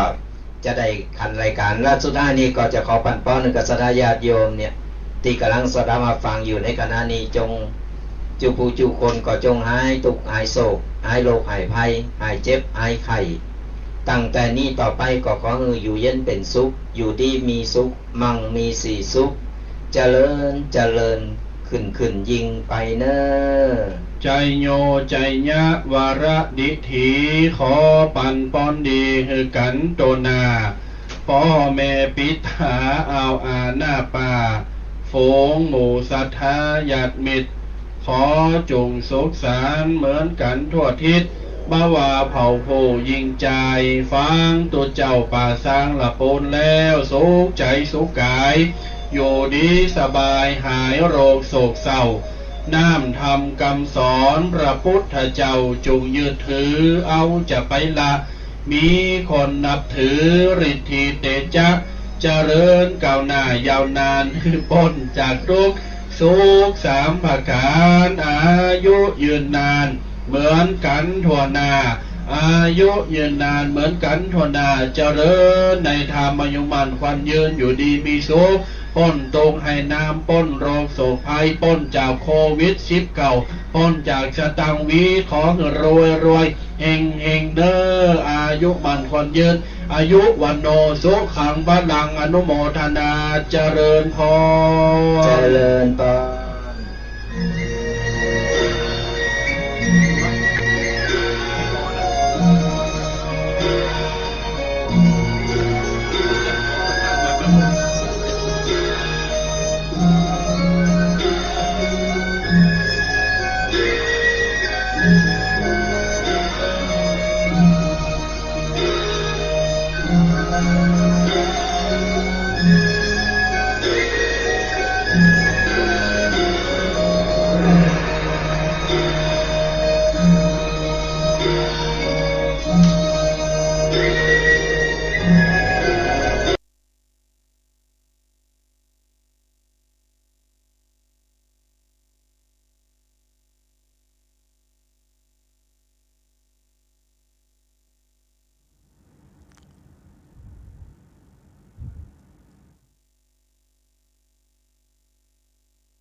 สวัสดีท่านผู้ฟังที่เคารพทุกท่านครับ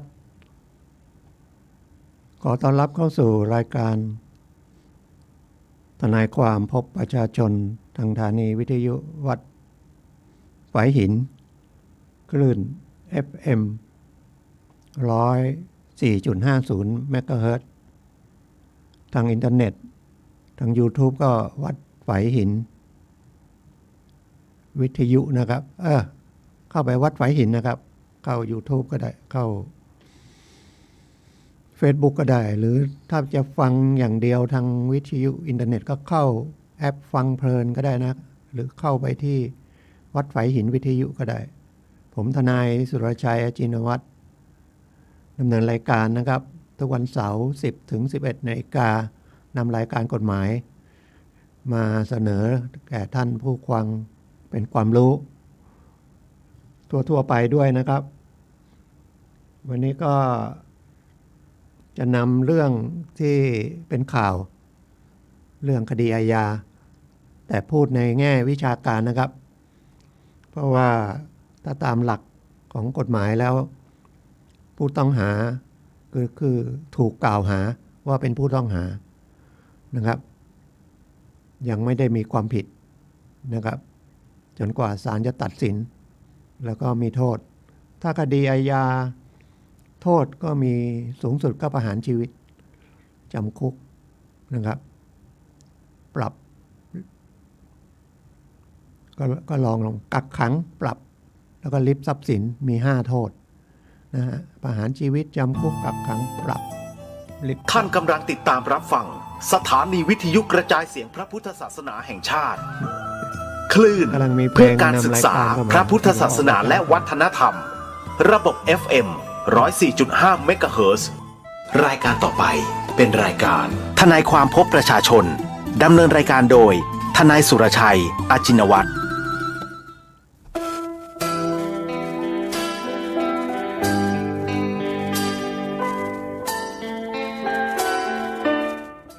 โอเคครับคุยต่อนะครับมีสปอตนำรายการผมเข้าเร็วไปหน่อยเพราะว่าดูจากมอนิเตอร์จากจอทีวีแล้วก็จอคอมพิวเตอร์เนี่ยนะครับแล้วก็เสียงของท่านพระที่ถ่ายทอดมาจากท่านออกอากาศสดจากป่าซางนะครับเงียบไปผมเลยเข้ารายการเลยคุยต่อนะครับฟังเป็นวิทยาทานนะครับเป็นความรู้แล้วก็เป็นเรื่องสำคัญ ผมว่าเป็นเรื่องสำคัญนะครับกฎหมายเราปฏิเสธไม่ได้นะครับแล้วก็วันนี้ก็จะพูดถึงเกี่ยวกับคดีอาญามันก็เริ่มตั้งแต่ชั้นสอบสวนที่โรงพักนะตำรวจที่เราเรียกกันตำรวจเรียกโรงพักจริงชื่อราชการก็สถานีตำรวจภูธรเมืองลำพูนอย่างเงี้ยที่ผมไปนั่งให้คำปรึกษาเป็นอาสาสมัครนะครับไม่ใช่นั่งทุกวันนะครับเดือนนึงก็นั่งสัก2 ครั้ง 3 ครั้งก็มากละเพราะว่ามีทนายนะครับเยอะที่เป็นอาสาก็เลยเฉลี่ยกันนะครับมันก็จะเริ่มจากมีการทำความผิดตามที่กฎหมายประมวลกฎหมายอาญาบัญญัติไว้แล้วก็ประมวลกฎหมายอื่นนะครับอย่างจราจรนี่นะครับเป็นผิดพระราชบัญญัติจราจรก็ถือว่าผิดกฎหมายอาญาเพราะมีโทษปรับมีโทษจำคุกหรืออย่างผิดละหุโทษที่ผมคุยให้คราวที่แล้วละหุโทษก็อยู่ในส่วนของประมวลกฎหมายอาญานะครับทีนี้พูดถึงประมวลก็เลยนึกขึ้นได้ว่าไอ้ยาเสพติดนะครับเขาก็จะแก้ก็คือรวมยาเสพติดพรบยาเสพติดเวลาโดนฟ้องยาเสพติดตอนนี้มันมีทั้งยาเสพติดมีทั้งเรื่องคดีเรื่องยาธรรมดานะยารักษาโรคยาเสพติดเขาก็จะรวมมาให้มันเป็นประมวลนะครับแล้วก็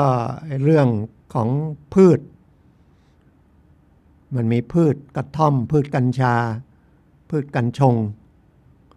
นะพืชฝิ่นนะอันเนี้ยมันก็อยู่ใน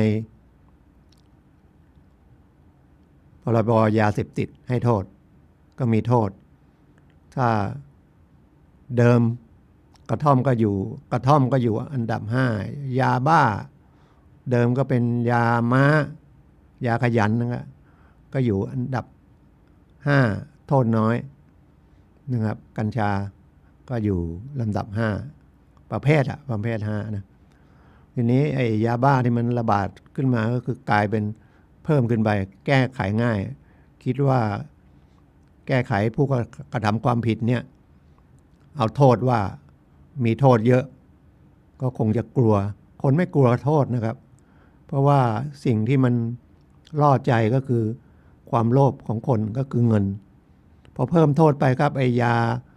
ขยันยาม้าอะไรพวกนี้จากเม็ดละ10 บาท20 บาทมันขึ้นไปเลยเป็นเม็ดนึง200-300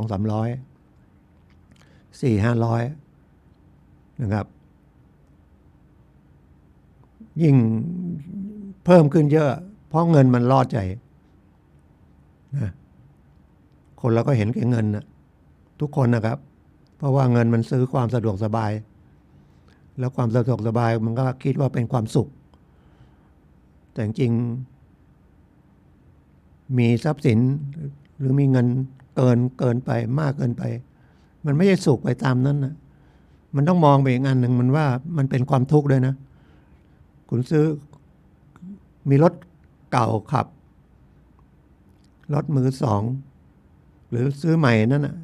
กับซื้อใหม่เลยป้ายแดงเนี่ยเกิดมันหายไปหรือเกิดมันถูกชนเพราะหรือไปอุบัติเหตุเนี่ยรถใหม่คันเป็นล้านเสียดายเนาะหรือหายไปอย่างเงี้ยทุกข์ไหม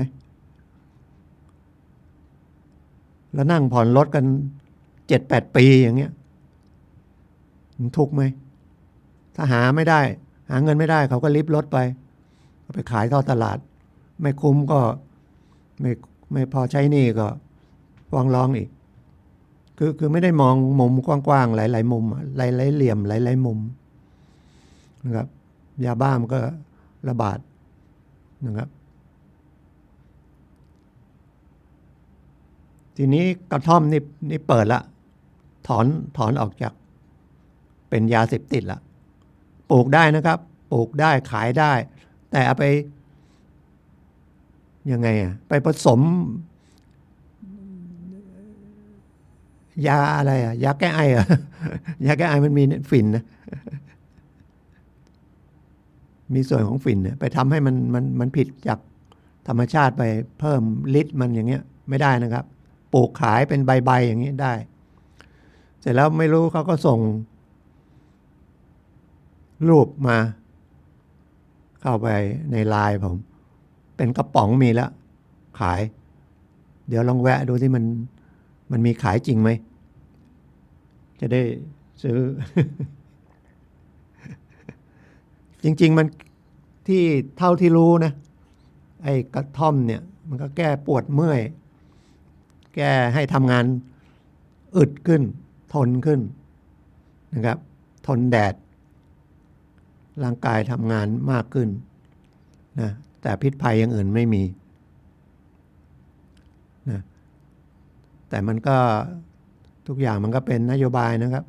ว่าจะดำเนินการยังไงบางทีก็เห็นว่ามันเป็นยาเสพติดก็เพิ่มโทษมีโทษเหตุผลอื่นไม่รู้แล้วแต่จังหวะไม่ได้โฆษณาขายกระท่อมนะ ปลูกได้ก็ลำไยมันถูกก็เอาไปปลูกแซมลำไยนะครับพอมันก็ไปศึกษาเอาศึกษาที่เกษตรก็ได้ไปหาพันธุ์เอาก็ได้นะครับปลูกใบกระท่อมมันอาจจะดีคละกันนะไปปลูกพืชเดียวเนี่ยนะลำไยก็ลำไยหมดเลยยางพาราก็ยางพาราอย่างเดียวเลยพอมันเกินจากคนซื้อราคามันอยู่ที่คนซื้อราคาก็ล่วงนะทุเรียนราคาดีก็ปลูกทุเรียนกันใหญ่ปลูกมังคุดกันใหญ่มันเป็นพืชเดียวจริงๆมันคละกันนะครับสวนคนไทยสมัยก่อนนะคละกันก็คือมีมะม่วงมีชมพู่มีมะปรางมีมังคุดมีละมุดทางภาคกลางนี่ไม่มีลำไยมีนะมีแถวลาด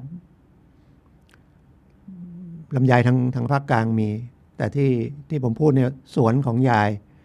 อยู่แถวพระโขนงนั่นนะที่ผมเกิดนั่นนะไม่มีลำไยนะมันอาจจะไม่ได้ผลมันลูกมันเล็กนะก็เลยไม่ได้ปลูกแต่ว่าเห็นมีก็คือสารพัดกงกล้วยอะไรพวกนี้หมากมะพร้าวก็ได้ทั้งปียายก็เลี้ยงแม่ผมเลี้ยงป้าผม5-6 คนนะสามีไม่มี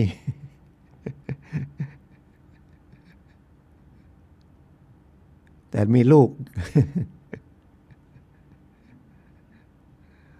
เอาเข้าเรื่อง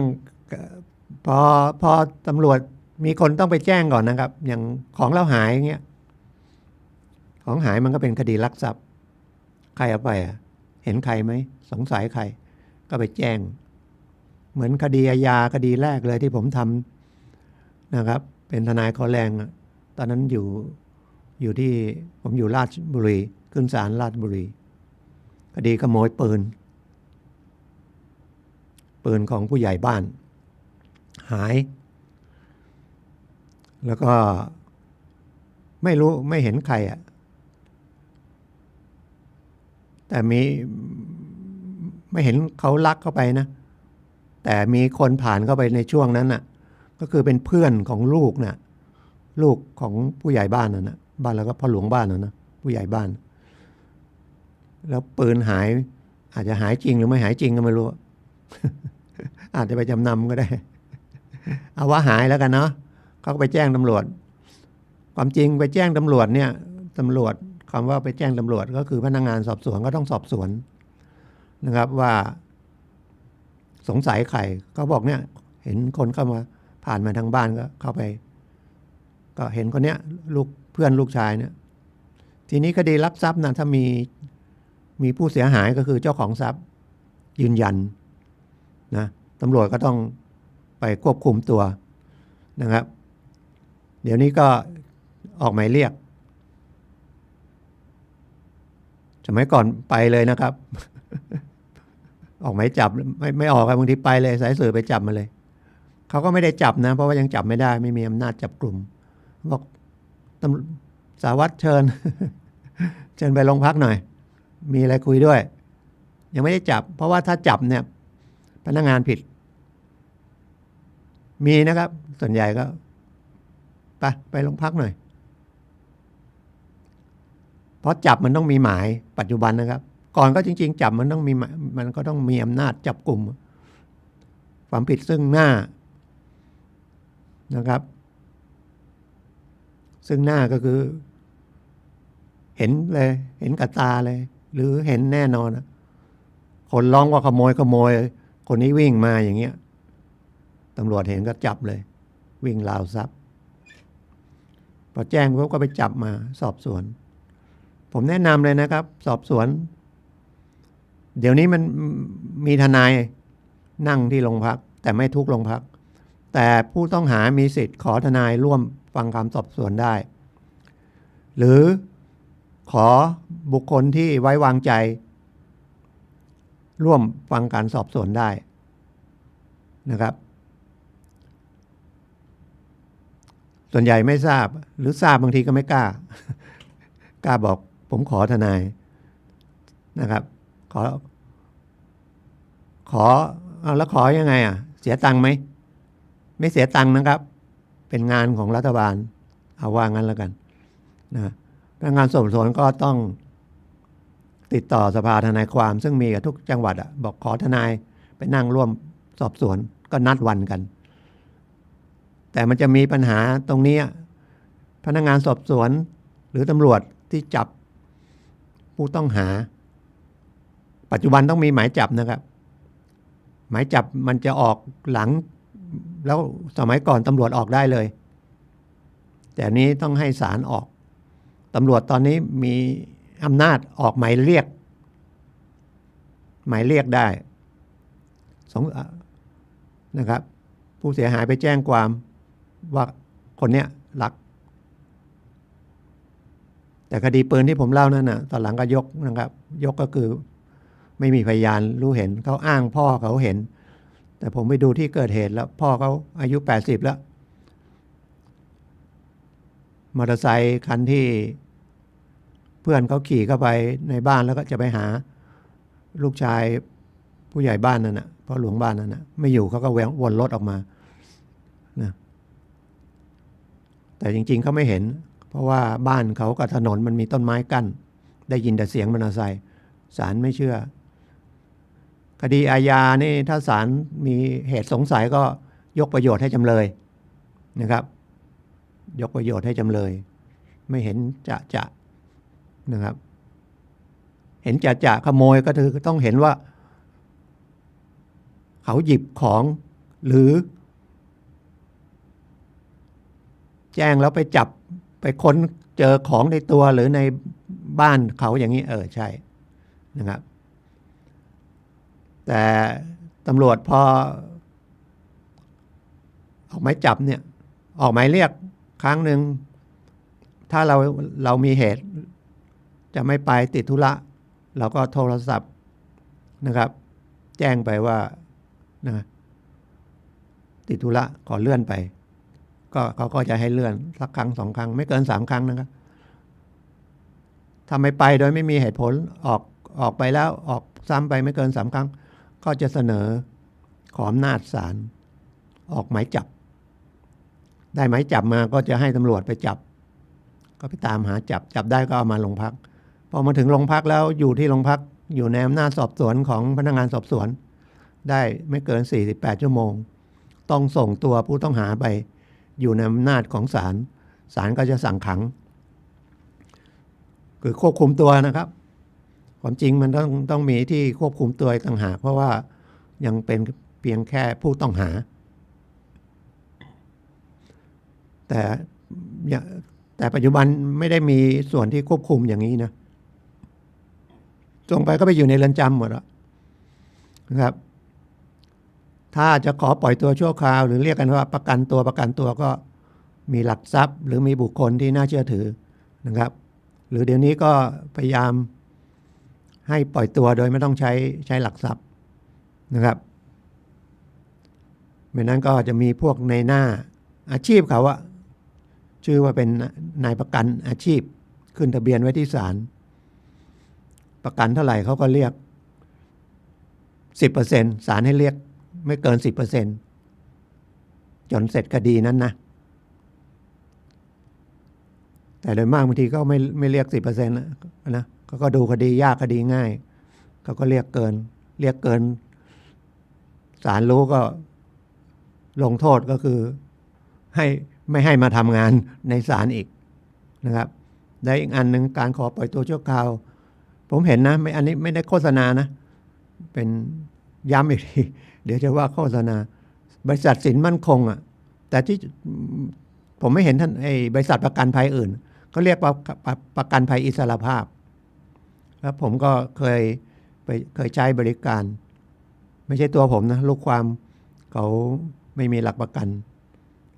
พอดีในศาลจังหวัดเชียงใหม่เนี่ยมีบริษัทสินมั่นคงเนี่ยนั่งอยู่ที่นั่นเลยก่อนก็มีที่ลำพูนนะหรือศาลอื่นก็มีแต่ที่มันอาจจะไม่มีค่อยมีคดีใช้อย่างนี้เยอะแล้วชาวบ้านก็ไม่ค่อยรู้นะครับแต่ยังมีบริการอยู่ลำพูนก็มีสำนักงานอยู่ทางนิคมอุตสาหกรรมสันป่าฝ้ายนั่นนะตั้งบริษัทอยู่ตั้งสาขาอยู่นะแต่ถ้าเชียงใหม่ก็ถ้าเป็นศาลจังหวัดก็อยู่ในตรงส่วนที่ห้องประชาชนนั่นนะครับก็ติดต่อก็เสีย 10% เหมือนกันแต่เขาเอาคดีเล็กๆน้อยๆนะครับหลักประกันไม่เกิน 150,000 ถึง 100,000เสีย10%ก็เสียถ้า100,000ก็เสียประมาณ 10,000 นะครับจนกว่าคดีเสร็จแต่เขาเช็คนะครับเขาเช็คไม่ใช่เขาจะรับทุกเรื่องเขามีระบบเช็คเลยเขาก่อนก็มีคดีนี้อันนึงผมก็แนะนำเขาไปนะครับถูกจับข้อหาฉ้อโกงเนี่ยถ้าไม่เกิน100,000ก็คือพวกฉ้อโกงถ้าเงินที่ฉ้อโกงไม่เยอะแล้วเป็นคดีเดียวอะไรอย่างเงี้ยก็ประกันได้นี่เขาเช็คไปก็บอกโอ้ผู้ต้องหานี่มีหมายจับตั้งเยอะที่แนะนำไปก็คือสงสารเขานะพี่น้องก็ไม่ค่อยมีหลักทรัพย์เพราะผมอยากจะให้มันเป็นรูปบริษัทอ่ะมันถ้าคนมันบางทีเจอคนดีก็ดีคนไม่ค่อยดีก็จะเรียกเพิ่มเรียกอะไรไปนะครับบางคนนะเดี๋ยวจะไปว่านายประกันเขาก็เลยเช็คไว้แล้วเขาไม่ประกันเพราะเขากลัวหนีเขาได้10,000เขาต้องมาใช้ทั้ง100,000นะครับถ้าหนีไปแต่เขาก็ต้องให้ญาตินะครับของผู้ต้องหาไปทำค้ำประกันไว้ซ้อนกันอีกทีหนึ่งว่าถ้าผู้ต้องหาที่ประกันหลบหนีไปคุณต้องรับผิดชอบชดใช้เงินประกัน100,000นี้นะแล้วเขาต้องสอบด้วยว่าคุณพอมีหลักทรัพย์มีฐานะอะไรที่จะใช้เงิน100,000นี้ได้เหมือนประกันอาชีพเหมือนกันนายประกันอาชีพเขาก็ไม่ใช่ให้เลยนะครับเขาก็ต้องให้คนที่น่าเชื่อถือเป็นญาติเป็นพี่น้องเป็นพ่อแม่อะไรเนี่ยไปทำสัญญาค้ำประกันไว้นะครับว่าถ้าหลบหนีก็ต้องชดใช้เขาก็ต้องมาฟ้องมาร้องเอานะครับไม่นั้นเขาก็จะโดนหนีไปก็เสียหายเนาะได้ตังค์10,000เดียวแต่เสีย100,000นะครับแต่คิดจริงๆแล้ว10%เนี่ยมันไม่เยอะนะครับเพราะว่ามันไม่ใช่ต่อเดือนคดีนึงมันอาจจะ6 เดือนหรือปีนึงนะครับถ้าเขาว่าอยู่ในปีนึงเขาก็ได้ไม่กี่ตังค์เองนะฮะอันนี้พูดนะเพราะว่าเงิน10,000เนี่ยนะครับเขาประกัน100,000เขาก็ต้องเอาเงินสดไปวาง100,000หรือเอาใบที่ดินมูลค่า100,000นะครับไปวางถ้าเขาเสียคุณหนีไปศาลก็ริบที่ดินหรือริบเงินสดไป100,000นะครับแล้วถ้าคดีมันปีนึง12 เดือนคดีเสร็จสิ้นไม่ขึ้นชั้นอุทธรณ์ชั้นฎีกานะแค่ศาลชั้นต้นนะตีว่าประมาณปีนึงเนี่ยมันก็ได้100ละเดือนก็80 ตังค์นะแต่มันก็ยังมากกว่าป ฝากธนาคารนะเขาเลยมาเสี่ยงเอาเพราะไว้ธนาคาร100,000ได้เท่าไหร่100เงี้ยถึง1,000ไหม100 ละ1เนี่ยถ้า100,000 1,000เนาะเอา1,000แต่นี่เขาได้10,000อ่ะมันก็10 เท่าเนาะคิดต่อปีคิดตามนะ อาจจะพูดเร็วไป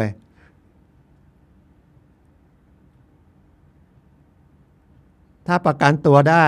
ศาลก็ต้องดูนะหลักทรัพย์มากน้อยก็จะมีเขาเรียกว่าอัตราประกันตัวอยู่ศาลก็พิจารณาด้วยอย่างฆ่าคนตายเนี่ยนะ500,000อย่างต่ำแต่ยาบ้าเนี่ย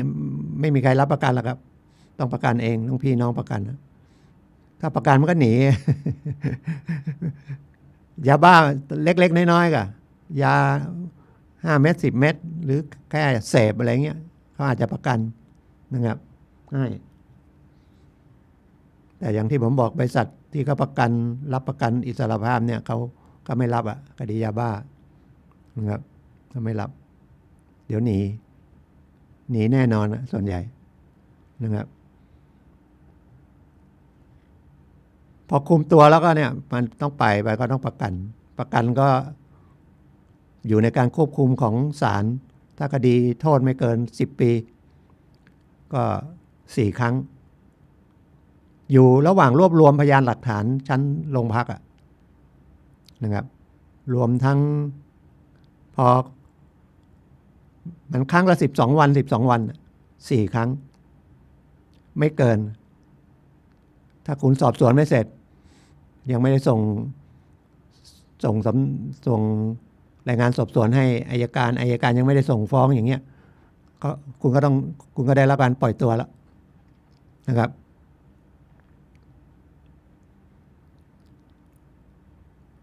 ครั้งละ12 วันนะครั้งละไม่เกิน12 วันฉะนั้นประมาณ10 วันเนี่ยตำรวจก็จะต้องไปขอแถลงศาลขอยื่นการควบคุมตัวถ้าไม่ไปขอศาลก็ปล่อยคุณก็10 วันหรือครบ48 วันแล้วไปขออีกไม่ได้ละศาลก็ต้องปล่อยนะครับ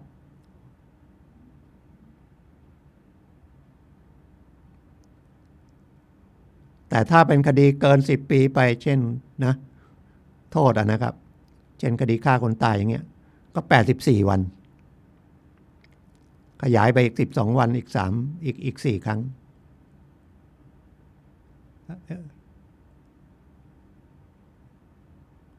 เป็น84 วัน7 ขยายจาก4ไปอีก3 ครั้งนะครับถ้าครบแล้วไม่ได้ฟ้องก็ต้องปล่อยทีนี้เราก็ต้องเอาข้อกฎหมายเนี่ยเอามาปรับนะครับ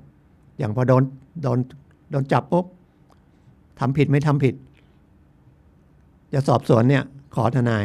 แล้วก็ปรึกษาทนายก่อนนะหรือเคยได้ข่าวนะบางคนผมไม่ให้การชั้นสอบสวนฉันไปให้การชั้นโรงพักก็ได้นะครับหรือก็สอบสวนแล้วไม่เซ็นชื่อก็ได้แต่ควรจะปฏิเสธก่อนนะอย่าเพิ่งรับสารภาพเพราะว่าถ้ารับสารภาพไปครั้งแรกเลยพอรับจับเขาลักทรัพย์เขาไหมรับเลยรับสารภาพเลยถ้าทำผิดจริงก็รับนะแต่ถ้ามันก้ำกึ่งนะครับอย่างมันผิดไม่ผิดทำไม่ทำบางคนไปรับเพราะว่าบางทีไม่ได้ทำคดีลักทรัพย์เล็กๆน้อยๆอย่างเงี้ยแต่คิดว่าจะได้ตัดสินได้จบไปหรือบางทีก็ไปฟังว่าเดี๋ยวศาลรอลงอาญารอการลงโทษให้ไม่ติดคุกหรอกบางทีเชื่อพนักงานสอบสวนคดีเล็กๆน้อยๆรับเถอะถ้าอย่างเงี้ยเราก้ำกึ่งไม่ได้ทำผิดเนี่ยเนาะ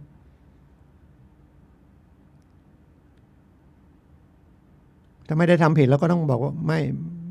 ม่ได้ทำปฏิเสธเลยนะครับปฏิเสธไปเลย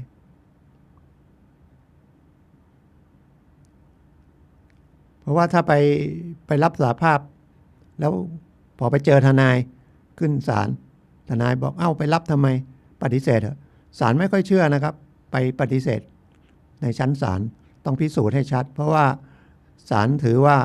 คนที่ถูกจับปุ๊บในเรื่องจิตวิทยายังโกหกไม่เป็นรับเพราะว่าทำเราจะมาปฏิเสธนะครับสู้คดีอย่างเงี้ยเพราะว่าบางทีศาลไปเจอทนายไว้หลักฐานไม่ค่อยพอโอกาส50-50สู้ อาจจะหลุดก็ได้อาจจะโดนขังก็ได้อาจจะเพิ่มโทษก็ได้นะครับมันก็แล้วแต่ถ้าเราไม่ได้ทำก็คือไม่ได้ทำนะครับแต่ต้องดูด้วยบางทีมันไม่ได้ทำแต่มันไปอยู่กับตั้งบางอย่างมันกฎหมายมันบอกไม่ได้ทำแต่กฎหมายบอกถือว่าทำไปอยู่ในวงไพ่อย่างเงี้ยนะเขาเล่นไก่ชนกันไปดูชอบดูตีไก่แต่ไม่ได้เล่นการพนันนะจับหมดแล้วครับหรือไปอยู่ในวงไพ่มันมีเหตุที่จะเข้าไปในวงไพ่ไหมล่ะถ้าเป็นคนส่งอาหารอย่างนี้เขาสั่งอาหารก็เอาเข้าไปส่งอาหารมันก็อ้างได้ส่งแล้วยืนดูอีก ตำรวจจับพอดีผมไม่ได้เล่นผมฝากเขาแทง เล่นไฮโลอยู่นะครับโดนหมดแล้วครับไม่ต้องหนีนะครับถ้าเล่นการพนันแล้วตำรวจมาจับนะครับตกใจหนีจับไปก็โดนปรับแค่นั้นนะเพราะมันเคยมีหนีโดดเรือนหนีขาหักหรือบางคนวิ่งลงหนีตำรวจเล่นการพนัน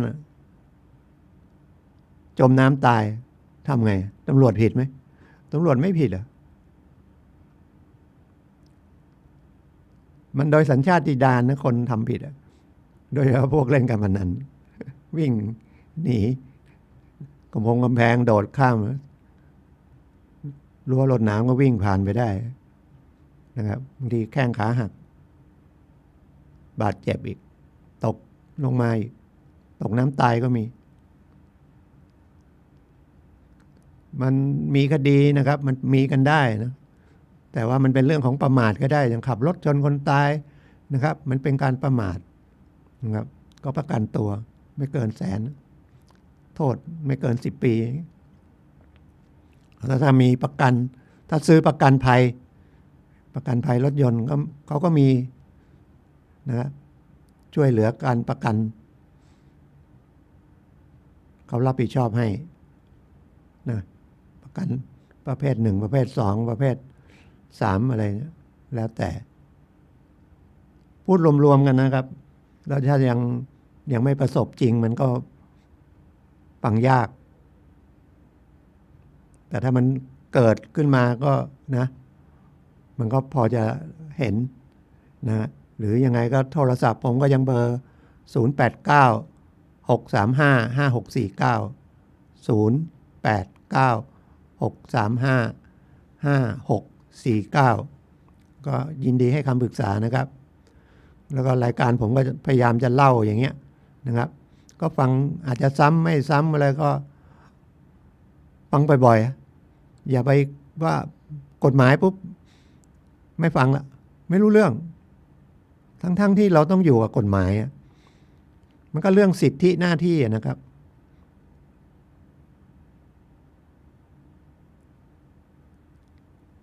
ซึ่งกฎหมายบัญญัติไว้เรามีสิทธิ์แต่เราต้องเคารพสิทธิ์ของผู้อื่นด้วยมีสิทธิ์ยังไงสิทธิ์ที่จะขับรถบนทางหลวงบนถนนทางสาธารณะแต่คุณก็มีหน้าที่ต้องเสียภาษีการใช้รถนะครับประจำปี2รถที่ขึ้นไปวิ่งนะครับเพื่อความปลอดภัยเพื่อเรื่องการบาดเจ็บคนเนี่ยก็ต้องซื้อพรบก็คือนะครับซื้อประกันตามพรบคุ้มครองผู้ประสบภัยจากรถ ก็เหมือนก็ซื้อประกันรวมๆกันนะมันก็ไม่กี่ตังค์นะครับบาดเจ็บไปก็มีการรักษาเดี๋ยวนี้ถึง300,000นะครับถ้าตายหรือรักษาพยาบาลแล้วตายอะไรเนี่ยรวมอยู่ใน300,000นะครับนี่เราไม่ทำหน้าที่ไงแต่เราอ้างสิทธิ์ก็รถฉันนะอ้างข้างๆคูๆฉันมีเงินเติมน้ำมันฉันก็จะไปวิ่งบนถนนตำรวจไม่ตั้งด่านหรอกตั้งด่านก็โดนปรับผมเห็นคนไปโรงพักเสียค่าปรับมากกว่าเสียภาษีรถอะไรไม่ว่ามันไปเกิดเหตุเนาะโดนชนตายเลยขี่มอเตอร์ไซค์ไปแล้วไปตัดหน้า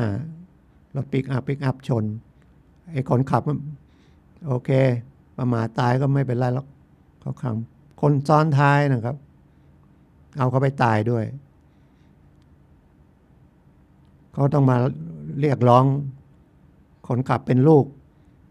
เขาก็เรียกร้องมาถึงพ่อแม่นะครับเกี่ยวเพื่อใช้ค่าเสียหายกับคนตายนะแล้วก็ไม่มีพรบไม่ซื้อขาดแล้วส่วนใหญ่มันจะขาดวัน2 วันนั่นนะก็ไม่เป็นไรวัน2 วันเองยังไม่มีเวลา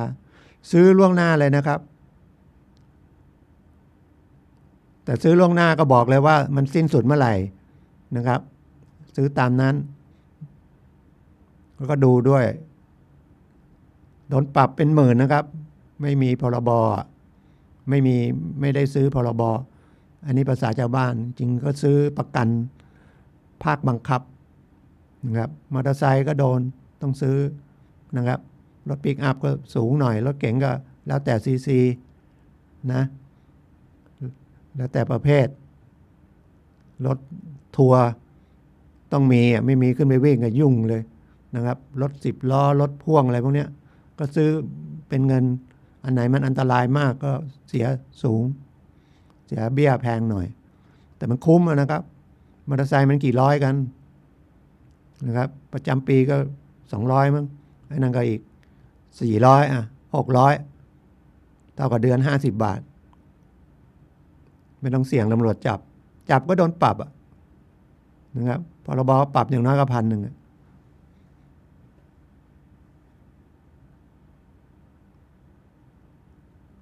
ใบขับขี่ก็ต้องมีนะครับเพราะว่ามันเกี่ยวกับเรื่องความปลอดภัยคุณต้องไปเรียนกฎจราจรเรียนขับรถให้มันคล่องแล้วถึงจะสอบได้ก็ถือว่าพอจะขึ้นไปบนถนนได้อันนี้ก็เข้าไปในเรื่องของข่าวที่มันดังๆหน่อยอันนี้เอามาเป็นอุทาหรณ์นะที่พนักงานสอบสวนเขาก็เป็นพนักงานสอบสวนนะที่จับคนค้ายาบ้าแล้วก็จะแค้นความลับอะไรนะแต่ใช้วิธีผิดเอาถุงไปครอบเลยขาดอากาศหายใจตายถือว่าเจตนาฆ่าแล้วคดีอย่างนี้มันไม่ใช่มีคดีนี้คดีแรกแต่พอดีนะครับมันก็มีหลายคดีแล้วนะมันมีดีกาออกมาแล้วก็เป็นเจตนาฆ่าเขาก็ต้องส่วนใหญ่เขาก็ต้องหลบไปตั้งหลักก่อน นะครับแต่ถ้าหลบไปเลยแล้วก็ศาลเห็นมันคดีตำรวจเห็นมันคดีร้ายแรงไม่ต้องออกหมายเรียกแล้ว ไปขอศาลออกหมายจับเลยจับมาเขาก็ต้องตามข่าวก็ต้องปฏิเสธทุกข้อหาเขารู้กฎหมายเนาะปฏิเสธไว้ก่อนเพราะว่าคดีอาญาโจทย์เป็นผู้กล่าวหาและต้องพิสูจน์ให้ศาลเห็นว่าเขาทำผิดจริงเมื่อเราปฏิเสธนะแต่ถ้ามันคดีไม่ถึง10 ปีอย่างเงี้ยคดีไม่โทษไม่หนักอะไรเงี้ยสารภาพปุ๊บก็ศาลตัดสินเลย คุณรับสารภาพเนี่ยแต่ถ้าคดีมันสูงไปถึงคดีถึงประหารชีวิตหรือจำคุกตลอดชีวิตเนี่ยคดีโทษหนักๆเนี่ยนะครับถึงจะรับสารภาพนะครับ อัยการก็ต้องขอสืบประกอบก็เรียกสืบประกอบเขารับสารภาพแล้วแต่สืบให้ศาลเห็นว่าเขาทำผิดจริงเพราะบางทีแม้แต่รับสารภาพไปคดีถ้าโทษไม่เยอะนะครับศาลพิจารณาดูตามเอกสารตามฟ้องตามอะไรมันไม่ผิดนี่มีเยอะนะครับบางทีฟ้องไปเนี่ยต้องรับอะไรสารภาพไปศาลไปดูให้บรรยายฟ้องไม่มีข้อเท็จจริงไม่มีข้อเท็จจริงก็คือบรรยายอัยการบรรยายแต่ข้อกฎหมายว่าคนนี้เข้าไปแล้วก็ลักทรัพย์แต่ไม่ได้บอกว่าลักยังไงทรัพย์เป็นอะไรขาดไปเพราะมันพิมพ์ตกหรือยังไงก็ไม่รู้มีเยอะนะครับถ้าศาลเห็นอย่างนี้อ่านแล้วเอกสารที่เข้าไปกับพยานเอกสารเพราะนะครับถ้าไม่สื่อพยานก็คือมันไม่ได้เอาคนไปเบิกความส่งแต่เอกสารมันก็มันไม่ชัดเจนนะครับศาลก็ยกฉะนั้นถ้าเป็นคดีใหญ่ๆเนี่ยโดยยิ่งคดีใหญ่เลยถ้าศาลก็ต้องสืบประกอบให้มันเห็นด้วยเพราะว่าศาลใช้หลักว่าถ้าสงสัยยกประโยชน์ให้แก่จำเลยเพราะว่านะภาษิตกฎหมายตัดสินผิดไป100 คนนะครับตัดสินคนผิด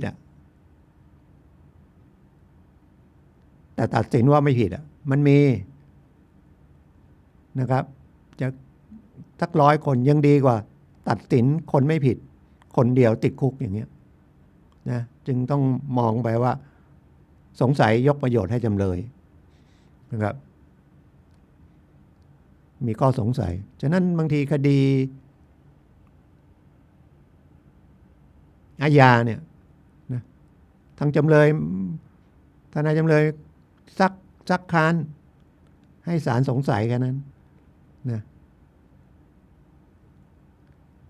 ยกเว้นถ้ามันไม่มีทางที่จะไปเลยก็หาทางให้โทษมันลดน้อยลงมาก็คือรับสารภาพแล้วก็หาเหตุบรรเทาโทษนะครับเขาทุกข์เขายากเขาลำบากแต่บางทีศาลก็เดี๋ยวนี้ก็ไม่ละก่อนอาจจะฟังว่าผมต้องไปเลี้ยงพ่อแม่นะถ้าขังไว้ผมไม่มีใครเลี้ยงพ่อแม่เดี๋ยวนี้ศาลไม่ละบอกเอาก่อนคุณทำไมไม่คิด พอโดนจับมาบอกเลี้ยงพ่อแม่นะครับแต่ถ้ามันลักทรัพย์ของเล็กๆน้อยๆนะครับจำเป็นจริงๆเอาไปเลี้ยงลูกไม่ได้เป็นอาชีพไม่เคยมีคดีมาก่อนอะไรเงี้ยศาลอาจจะไม่ลงโทษแต่รอลงโทษเรียกว่ารอลงอาญาปี2 ปีพ้นไปแล้วกัน แต่ถ้ากลับมาทำผิดอีกระหว่างที่ยังมีคดีอยู่อัยการเขาก็ขอเพิ่มโทษด้วยขอนับโทษต่อด้วยก็คือคุณต้องลงโทษโดนทั้งของเก่าของใหม่อันนี้ถ้าไม่ได้มีความรู้ทางกฎหมายเลยเนี่ยมันจะฟังไม่เข้าใจละแต่ฟังบ่อยๆก็แล้วกันนะฟังบ่อยๆได้อีกอันนึงคดีแต่จริงๆมันก็ต้องแล้วก็ทำไมข่าวออกมาว่าตรวจสอบมาว่าตายเพราะยาเสพติดเนาะอันนี้ไม่ว่ากันเราไปไว้โทรศัพท์มาคุยดีกว่า ออกรายการไม่ค่อยดีนะครับ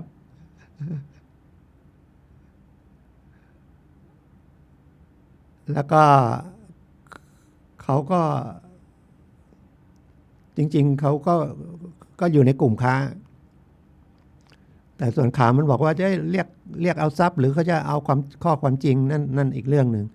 ส่วนที่เขามีทรัพย์สินร่ำรวยก็อีกเรื่องหนึ่งไม่เกี่ยวกันนะครับก็ว่ากันไปเนี่ยมันไปทำผิดมันก็นะมันก็เลยมองไปว่าทุกอย่างผิดหมดไม่ใช่มองกลางๆนะครับทำผิดก็ต้องผิดนะครับมันหนีกฎแห่งกรรมไม่ได้ทำผิดก็ต้องทำผิดโทษแต่เขาก็หาทางให้มัน หนึ่งเขาต้องดิ้นรนประกันให้ได้อะ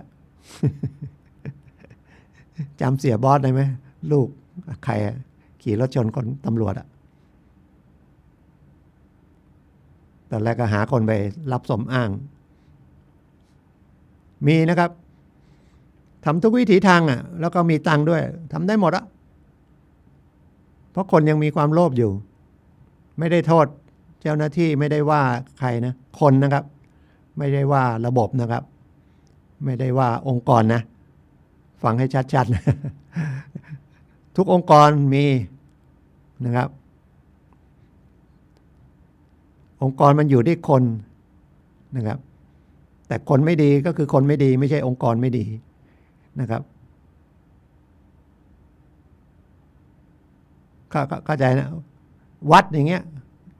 ไม่ใช่มีพระองค์เดียวเกิดทำผิดวัดนี้ไม่ดีไม่ใช่วัดไม่ดีไม่ได้วัดเป็นวัด วัดก็ยังเป็นวัดอยู่ แต่พระก็คือคนธรรมดามาบวชไม่ใช่พระอรหันต์นะครับอาจจะไปทำผิดทำพลาดแล้วพระเสพยาเสพติดในวัดก็ได้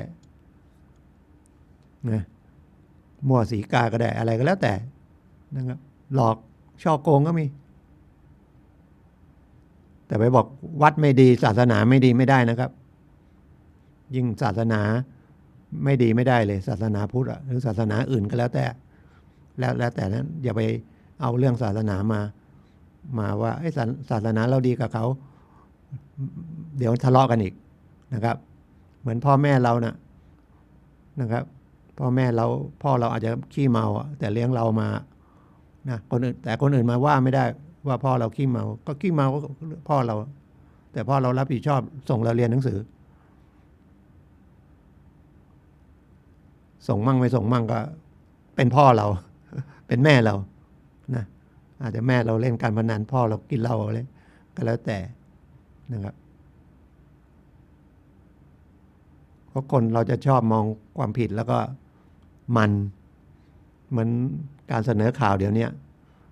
มันด้วยอารมณ์ใส่ไข่ใส่ผงฟูเลยนะใส่สีเยอะแยะเลยเพื่อธรรมชาติคนชอบอย่างนั้นนะผมไม่ดูเลยนะผมอาจจะฟังเป็นเรื่องแล้วก็จบแล้วบางช่องไม่ดูเลยเพราะว่าไปใส่อารมณ์ใส่อะไรเข้าไปดึงดูดความสนใจของคนที่ข่าวดีๆมันน้อยมากมาเสนอแป๊บเดียวจบไปแล้วไม่เชิดชูไม่อะไรเลยนักกีฬาโอลิมปิกจบไปแล้วตอนนี้กีฬาเรียกอะไรคนพิการนะแล้วก็แปลกนะคนพิการน่าจะให้เยอะกว่าคนธรรมดาเนาะเนี่ยมนุษย์มองดีๆเหอะเกิดมาก็พิการแล้วแต่ก็ต่อสู้แต่จะได้รับเงินรางวัลก็น้อยกว่าคนดีอ่ะคนดีมันต้องได้น้อยกว่าหรือยังน้อยได้เท่ากันดิ พิการมันโอ้โหกว่าจะแข่งกีฬาได้คนแขนขาดขาขาดอ่ะหรือคนทำงานที่มันสกปรกอ่ะให้เงินน้อยอ่ะบอกไม่ได้ใช้สมองถ้าใช้สมองได้เงินเยอะไม่ได้เรียนหนังสือเอาอะไรกันมากถามถ้าไม่มีคนเก็บขยะเนี่ยแล้วก็เงินเดือนน้อยเนี่ยเสี่ยงติดโรคติดอะไรเก็บขยะเงินเดือนเท่าไหร่เมืองนอกก็ต้องไม่มีคนทำอย่างนะก็ให้แพงแต่คนไทยบอกมันไม่รู้จะไปทำอะไรก็เลยก็ไม่ได้ว่าอีกอ่ะอันนี้มองกว้างๆนะคนเก็บขยะก็ไม่ได้ความผิดอะไรนะแล้วจริงๆก็ต้องเชิดชูเขานะครับเขาไปเก็บของสกปรกที่เราทำขยะเกิดจากใครก็เกิดจากเราซื้อของมาแกะกล่องกินลำไยกินอะไรทิ้งเปลือกเศษขยะเหลือเศษของเสียของไม่ดีคือไม่ดีก็คือมันไม่ใช่ดีไม่ดีหรอกไม่ใช่ประโยชน์ของเราละเรียกว่าขยะทิ้งไปแต่บางคนเขาเห็นขยะเป็นทองคำเขาก็รวยจริงๆนะครับรับซื้อ ขยะซื้อบาทขายได้10 บาทอ่ะมันก็แล้วแต่มุมมองแล้วอะไรนะครับมองคนกว้างๆมองคนว่าเป็นมนุษย์นะครับเขาก็มีความทุกข์ทุกคนอ่ะใครไม่มีความทุกข์เกิดมาเป็นมนุษย์มีเงินมากอาจจะทุกข์กว่าเราก็ได้นะครับ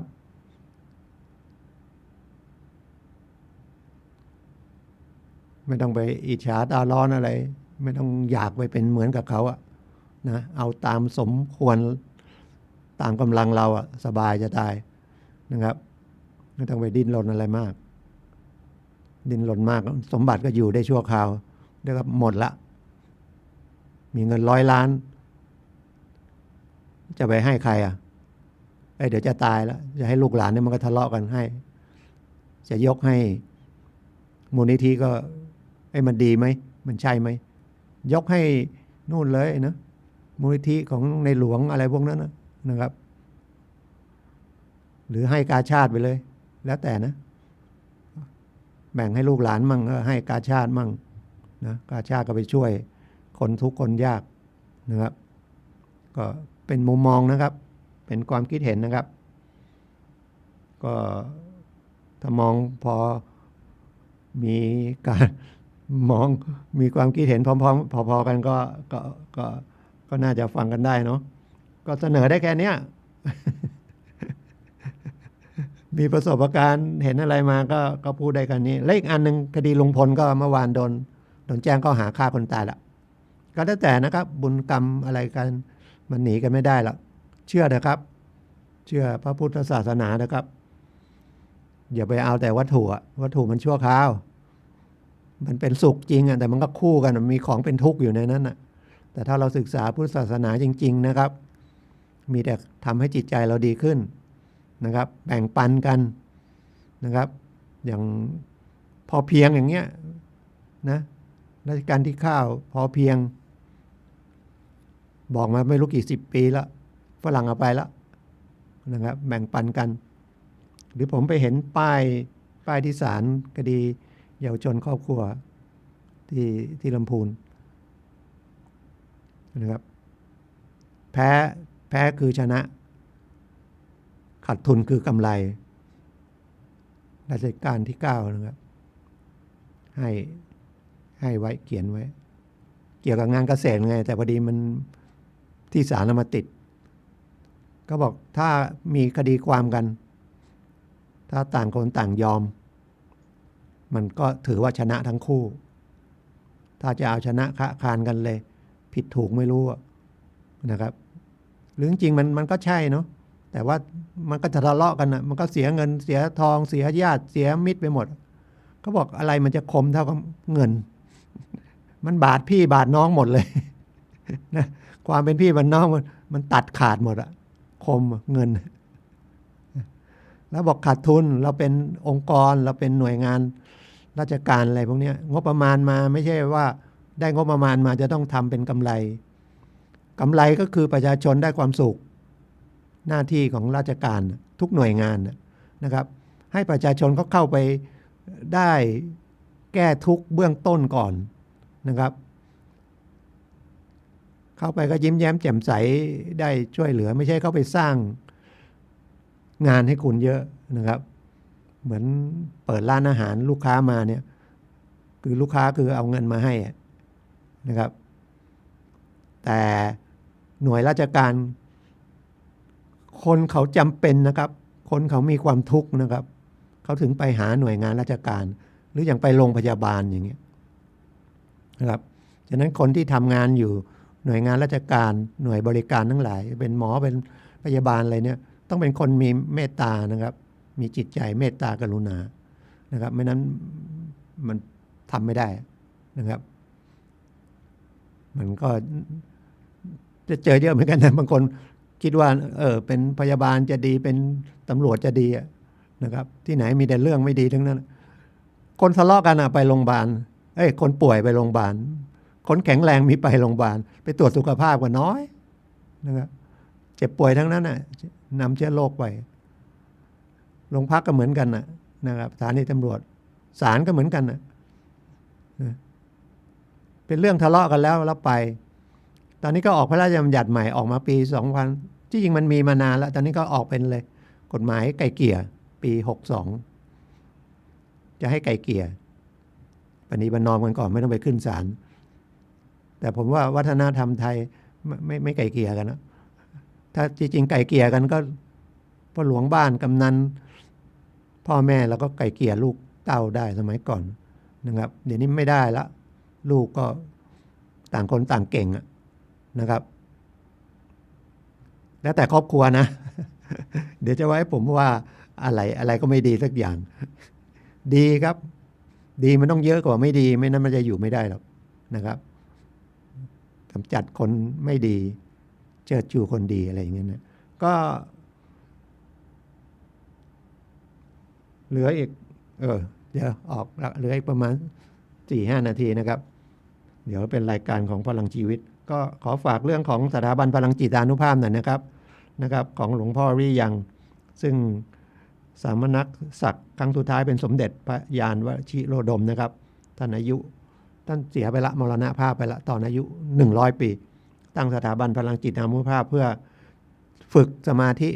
าธิของท่านฝึกเนี่ยเพื่อมาทำงานนะเพื่อเป็นประชาชนทั่วๆไปทำมาหากินเนี่ยนะครับไม่ใช่ให้ไปบวช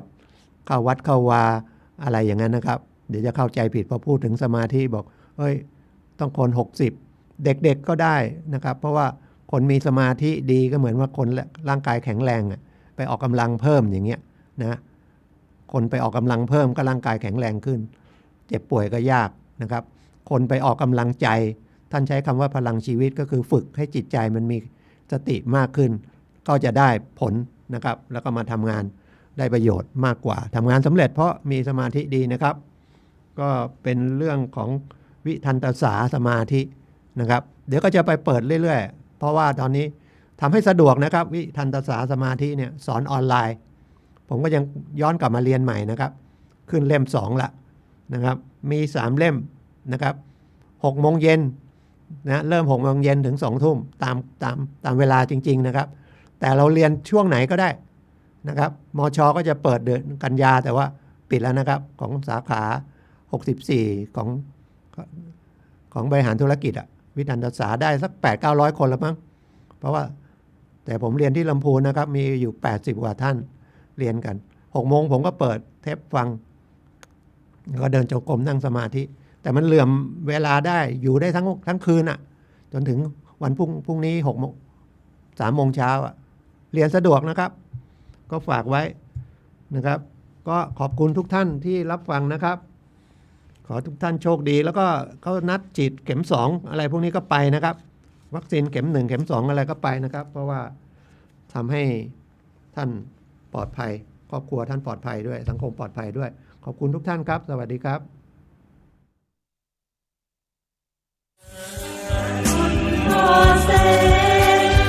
มีเปลี่ยนแปลงมีจิตแจ่มใส